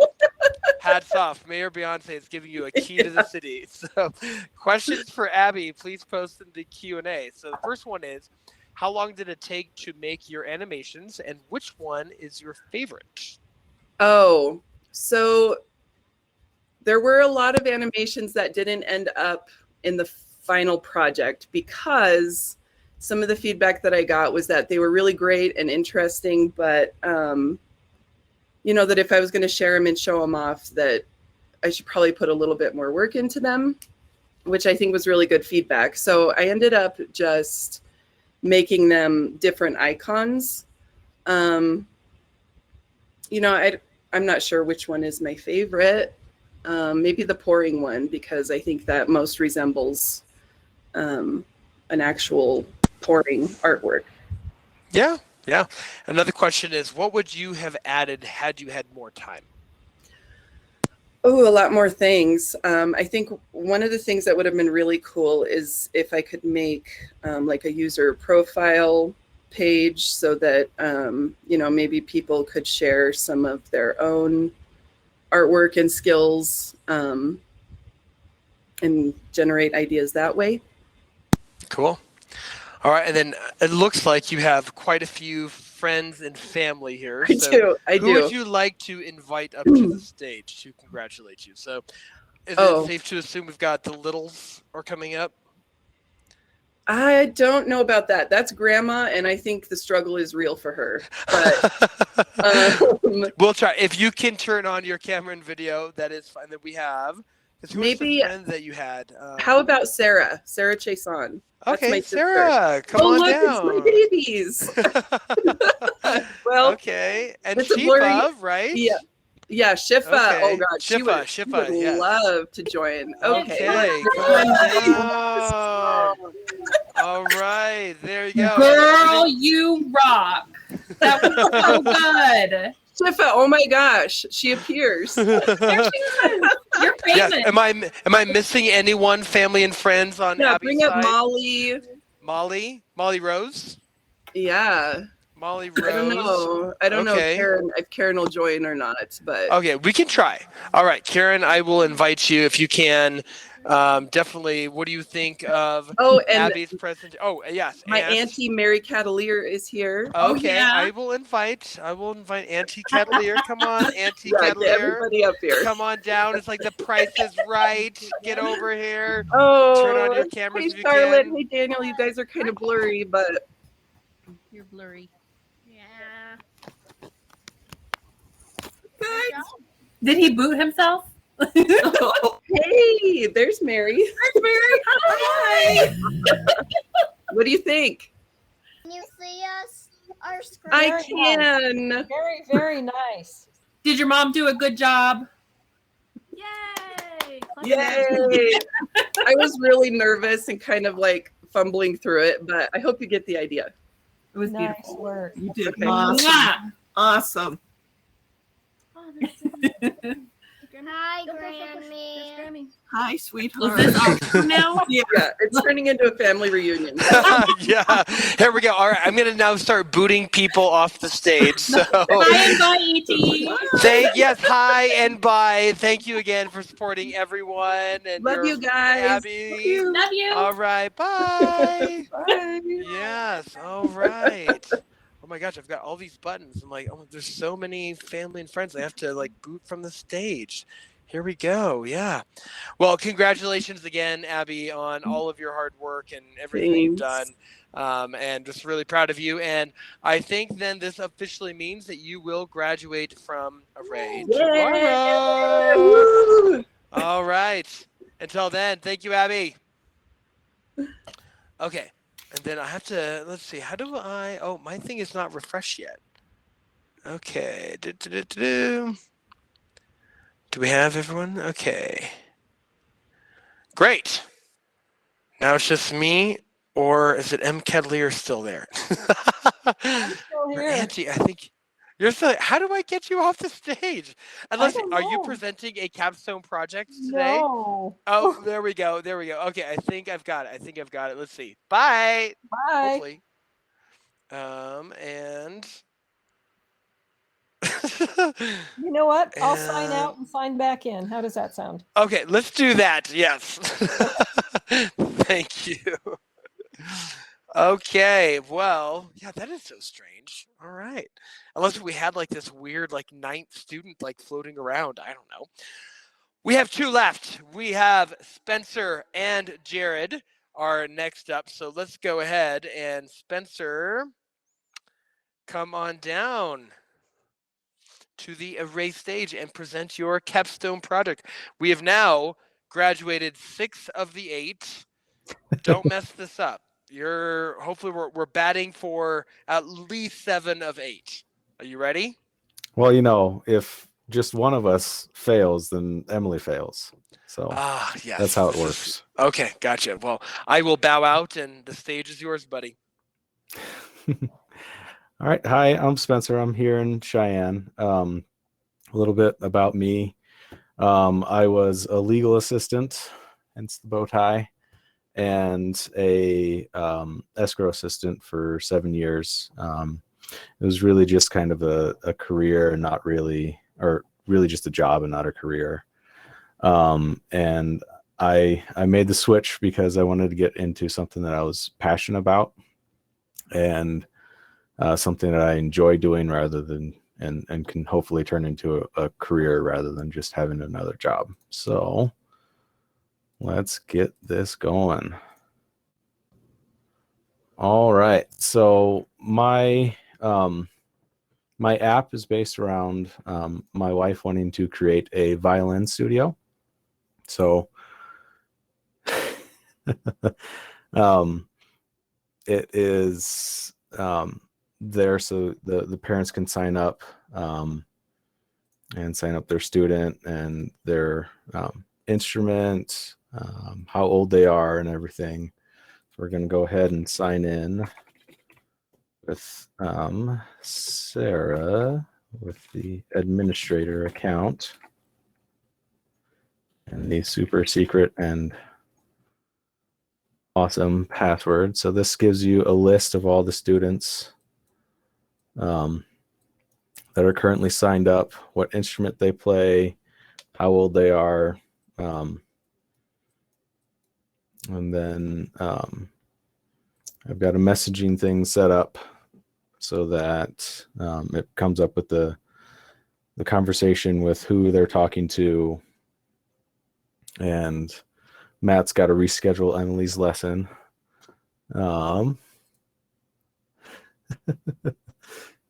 And then we've got the practice chart over here, which is a just a list of the various practice lessons that are there for her. And then in here, you can add in a new practice skill. And then you add in the description of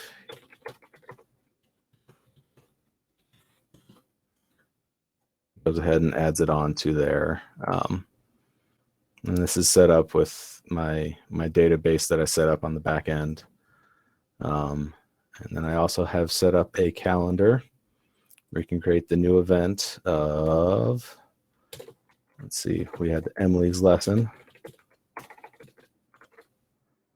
Got switched to Friday. So let's go ahead and switch this to Friday. And let's change the time on it to 4 o'clock. And that auto adjusts the date. And then if the time is, I've got everything set up so that if the time on the 2 is before the from, then it doesn't allow you to switch it, and so on. Oh, and it doesn't do that. So this is new. You can save it, and you come up with this new. Let's see. Come on.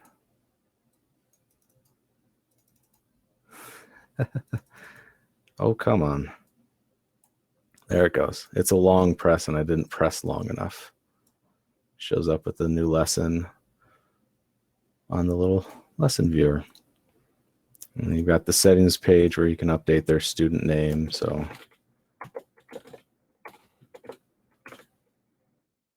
and then what instrument they're playing and their age. If you go back to home, you'll see that it got updated right there. So, yeah, and then, yep, that's what my site does. So I will stop sharing and do that. Well done, Mr. McCoy. Very awesome. And yeah, questions for Spencer. I mean, obviously the ones would be what was the hardest part about building your app? The language. The language. I'm not a big fan of Flutter and Dart. Now that I've done it for a month, I get it a little bit more, but I'm not a huge fan. So not a huge fan. But one of the other questions is, how are you so strong at backend? Oh, because it's so much fun. because there's no design that goes into it. Oh, so you're saying you're not a designer? No. Okay, I totally pegged you as a designer, especially with your exquisite collection of bow ties, for sure. Let's see, what did you use for your database? I did Firebase. Oh, Firebase. Okay, Yeah. cool. And let's see, would you have preferred to be able to use any mobile app language, or did you like being forced into Dart and Flutter? Forced, because I would have not done a mobile language and just tried to make it in JavaScript and force it over. Ew, yuck. So this made me learn a new language, which was good for me. So Very cool. Well, I think you also have some family and friends here at the Digital Array do. Conference. So, I mean, is it safe to assume the names ending in McCoy should come up to the stage? Sarah and Robert. Okay, Sarah. All right, there's Sarah. All right, come on down, Sarah and Robert. What'd you think? Awesome. Yay! Pretty cool. Yep, really good. Hey, Maggie. Yay! Does that actually help, Sarah, with your lessons? Oh yeah, this will totally change my violin studio. Yeah, it'll take it to the next level. I'm so impressed, and I can't wait to use it. Yeah. Maggie's even giving you the thumbs up. Yeah. Wow. Well, thank you, family and friends, for supporting Spencer throughout his journey at Array, and we look forward to seeing what's next. So, all right. Great job. So I think I can say you will graduate from Array tomorrow. Yay! All right. All right. Thank you, everyone. Thank you. We're proud of you, Spencer. You. Yep. Okay. Here we go. And I think we are down to the final countdown, or the last one, which is none other than Mr. Jared Fisher. Jared, you want to round us out? Let's see. Let me find you. Where'd you go? Oh, there you are. I found you. I always find everyone eventually. Come on down, Jared, for the final Capstone project presentation. How are you, buddy? I'm good. How are you?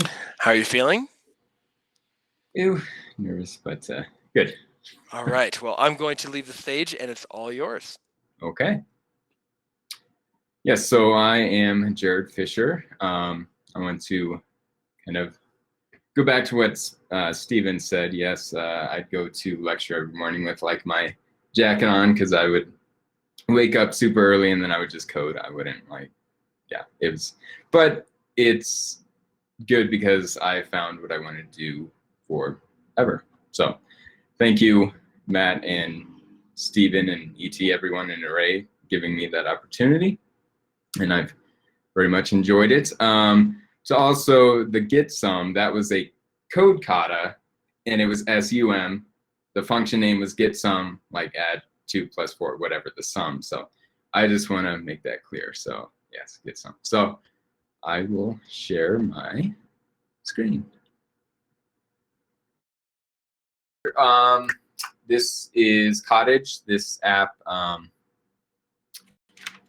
The problem I always saw was people would either buy or sell cottage food items or just farmers market items. And it would be hit or miss. There's not a good platform. They do it on Facebook, but it's jumbled with so much other stuff. It's not just specific for food. So this app solves that by just being like a one-stop shop where you can just get on there, look at homemade stuff, which is the cottage food stuff, and the farmer's market, which is like honey, eggs, lettuce, and such. So it's kind of just one-stop shop for that. So to get through this is the home page. Kind of sums up the app, like the popular ones. I also have food trucks in here. That's another thing I hear all the time, like people can't follow food trucks unless they know it. And again, it's on Facebook, but you have to like know the food truck. So it's not like they can just go on an app and search for food trucks and have a map that displays the ones around them for that day. So I incorporated that as well. So in the discover portion,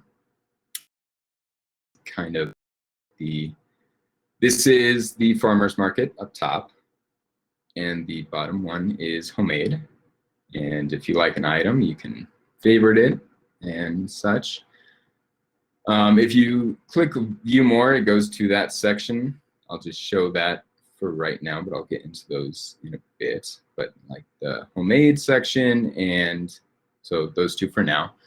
So yeah, it'll just display items that people have posted that they sell on this app. If you find one you like, you can click it. It goes to their profile, so like their name, their location, a little profile picture and a cover picture. And so here it will list all of their products that they sell and a little about them. I just copy pasted stuff from Google, so I don't even know what they say, don't read them. Then the name of the item and description, and with a little image of that. And so for the farmer's market side, like accommodations, that's on the homemade side. I'll show that, but that's really, so like the products they sell. And if you like this product, like they feed their chickens only organic pumpkin seeds. If you like that, you can purchase with pickup or delivery, or you can message them. There's this message feature, which you can message them. So that is, so again, going back there. But if you like that, like the item, you can purchase with pickup or delivery, or just contact them if you have further questions. You can do that with all of them and just kind of go through them. And this is, I think, a pretty good idea, just because it's again like one place for all of this, and I think in a pretty clean way where you can search. So that is the homemade one, farmer's market. The homemade one is very similar. You click it, it'll go to their profile. This one, this section is the one that'll have accommodations, and I figured their cover photos would be different, like a kitchen, or kitchen versus like their garden for the homemade or the farmer's market section. So it'll list accommodations that they have if you're like gluten-free or something, and they accommodate for that. That'd be good. And you can also like eventually filter through that, like just search for ones that have that accommodation. Again, it displays the item, and here you have ingredients for the homemade. So obviously chocolate covered strawberries are just those two things mostly. If you go to cake, has the ingredients, their accommodations, still all the products, a little about them. And if you like an item, you can save it. So yeah, that's the homemade portion. It'll have accommodations and the ingredients, which the farmer's market site will not have, but it's very similar. So down here, this is kind of like food truck of the week, kind of like you're just scrolling through, you want to find a food truck, and that's the popular one for that week. And the view more takes you to the food truck section, which I will go over in a bit as well. So this is the homepage. It kind of sums up the whole app. So the profiles on it, so if you were a seller and you wanted to customize a profile, you would go to the profile section and you would select a category, like if you do homemade stuff, which that's obviously like cake or cake pops, breakable hearts, whatever. You would go to this profile to edit that. And here you could customize your cover, or your cover profile and your profile picture. And you can save it. And so this little settings form, you can change your name if it wants to work. I'll just change that to kind of slow. I'll just do Cheyenne, Colorado because it's going slow, but you can, oh no, that's not what I want. Okay. Enter, enter, enter. Hey. Okay. So if you submit that, it'll update on your profile. That's all. Cheyenne, Colorado, it's a thing, look it up.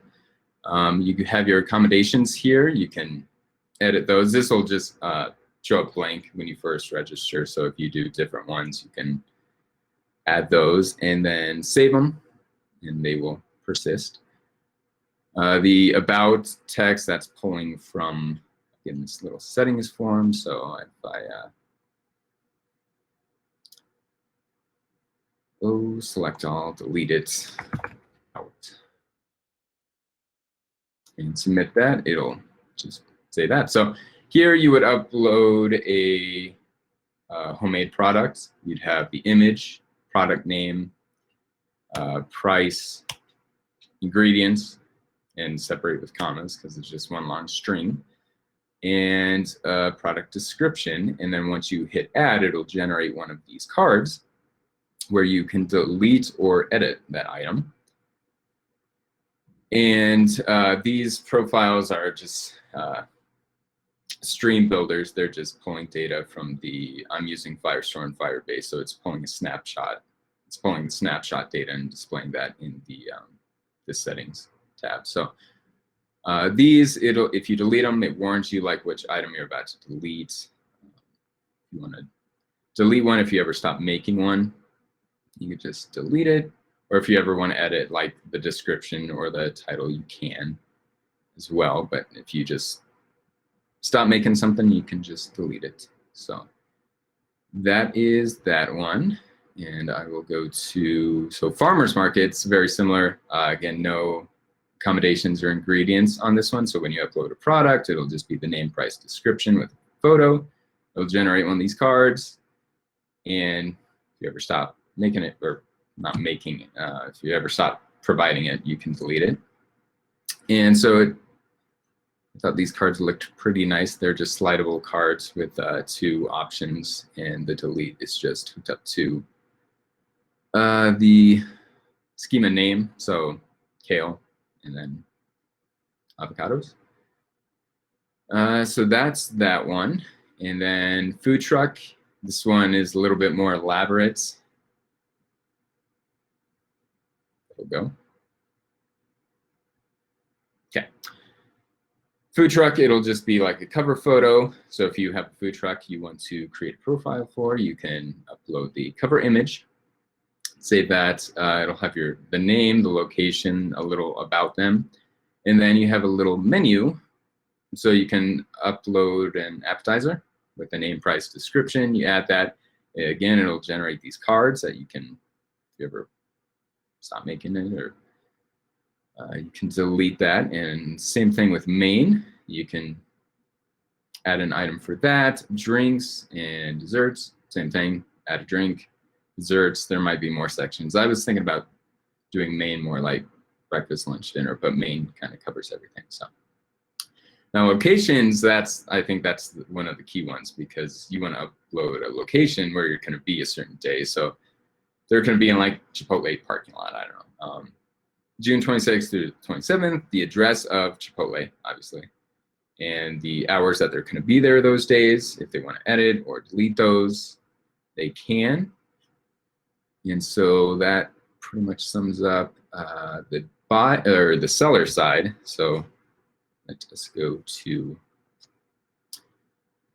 the buyer side. So on the buyer side, this will just be kind of like the trending items that will just pull up. And again, same thing, you can click them, go to their profile, and then here's where you can actually search for a product. So if you like want options for chocolate covered strawberries, you can click that and it'll generate every seller nearby, again with a filter, which would be nice to implement. That was one of my nice to haves, but too much going on. So again, same thing, you can click them, go to their profile if they have the accommodation or whatever you're looking for, and you can message them or get that product right away. Farmers market side, I added these little images on the, thought those looked pretty nice. Same thing, you can click the item, go their profile, search, and it'll generate profiles who sell that product. And that's about that. And then food trucks, so this will generate local food trucks such a way where you just see their name. You'd be able to search for the food truck and it would bring up that one. But if you click on one, now it says the food truck's name, their location, and their menu displayed out like as such. You have everything on there, and then you have the locations. Again, I think that's a pretty big one to have, and that's something that I think this app would be very good at, just for food trucks, just being able to update a location and then people being able to see where you're going to be for that day. So I think that's pretty cool.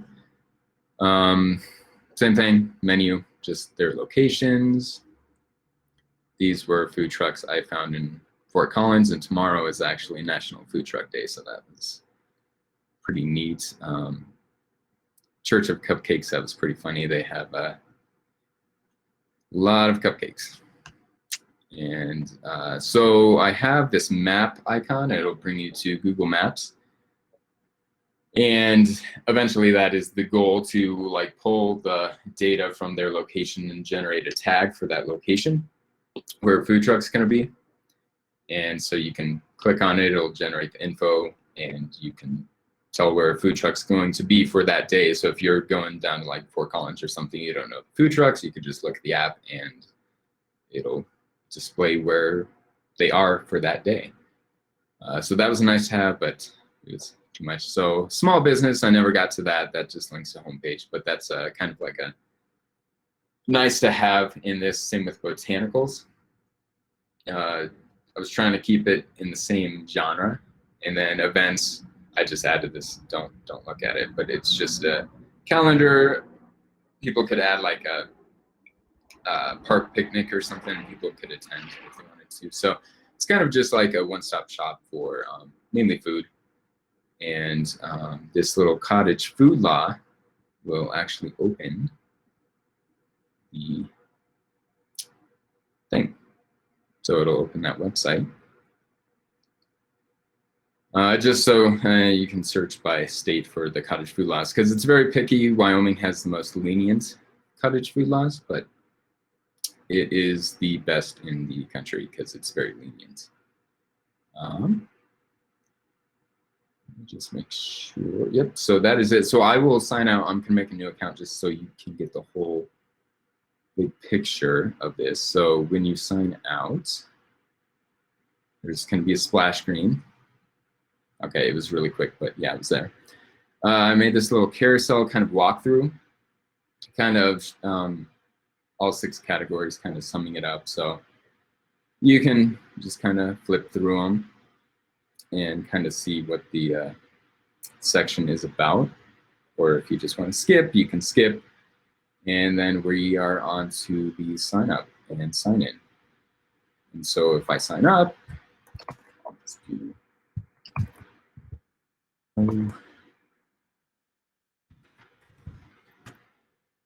create an account. So when you create an account, the drawer is going to say your name. It's going to pull that data. And the settings form will just be blank for the other things, and you can update those, but it'll just pull your name. And I think that is it. Yes. Whew. Woo! You did it. You did it, buddy.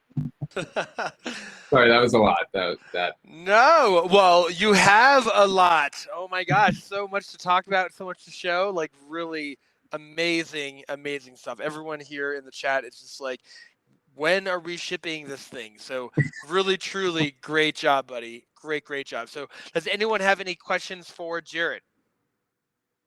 Questions for Jared? And as we wrap up the spring 2021 Array Capstone class or project presentation. Questions? So what would you say was the hardest thing for you? For Flutter or the whole bootcamp? Yeah, or yeah, actually, you know what? Because we were usually talking about the app. What about the whole bootcamp? I came from computer-aided drafting, so it's technology, but I didn't have like color theory or typography.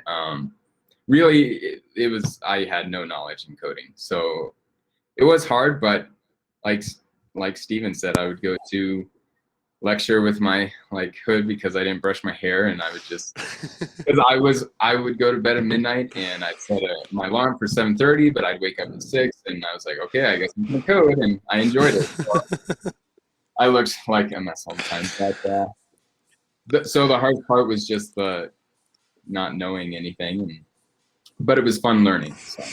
Awesome, and it looks like you brushed your hair today. Did I? Oh, okay. I think so. Yeah. Did you? Nice. Let's see. What was your favorite section of that app to create? I think the food truck one, because my main initial idea was more for farmers market and homemade products. But the food truck one is nice just because I like the layout of it. I think it's very nice. And the Google Maps thing would be super cool, where you could just open your app, go to Google Maps, and then you can see a local food truck and the location, their hours. So that was my favorite, but also the most intense section because there was so much going on. So cool. And then the last question is, what was your favorite feature that you worked on? Feature? It would have been Google Maps API. I'm pulling that, but I didn't get the data generating. But I would say the coolest feature, I don't know. I like those list view builders because you can pull data. It's very clean because you just do one line of code and the list view builder will generate a product for each item in that array. So it's a very clean way of doing it versus just, if I had a hard code like everything, it would be crazy. So those list view things. As far as the Flutter feature, yes. As far as the app feature, because I don't know which one. I like the profile creations. Those are pretty cool. So. Okay, cool. Profile creation. Well, and do you have any family or friends that are here on the remote call today?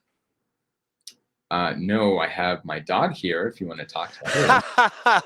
Your dog. So why don't, let's see, Steven and Matt, if you want to come back and we can wrap this up. And what do you think about Jared's app? Well, first of all, I'm hungry like everybody else. But Jared, you killed it. I mean, we knew that was going to be that. There was going to be a lot to it when you came up with it, and you nailed it all. Thank you, Jared. You did a good job. I'm very impressed by your app. I figured your app would be really good, and then it was really good. So that's just expectations, I guess. But no, dude. Like I said in the chat, you got out of this boot camp what you put into it. I mean, you were like, I tell everybody, anytime anybody ever talks about you, I'm like, I could code for 18 hours a day. So, and you do, and that's, you're really good at researching, and kind of like what I said in that little, before all the Capstone started, like you're very capable of learning, right? You're very capable of picking up stuff quickly, and that's probably the best trait you can have as a developer, in my opinion. So you nailed it, man. Good job. Steven. Jared, I would take this as a small marketing poll and get this out going. I mean, people will use it. It's true. ET, let's go. ET. I was showcasing this for a race, so let's make it. You're coming to sushi. Are you coming to sushi tonight? Yes. Yay! Yeah, okay, well, maybe we can talk business at sushi tonight. All right, great job, Jared. Great job, buddy. Yes. All right. Well, Matt and Steven, as we wrap this up. Oh, Steven, get back. Oh, no, Matt, get back here. Yeah. My God, like you're so quick to leave the stage. So what, I'm going to leave this decision up to the two of you as leaders of the School of Array. Are we going to be graduating 8 boot campers tomorrow? We never officially said we were graduating Emily. I don't know that we ever actually announced Yeah, that. what do you think about Emily? I'm not 100% sure about Emily. I mean, it was an okay app. I mean, the animations were good. What do you think? Your thumbs up, Steven? What do you, Matt? I don't know about all that.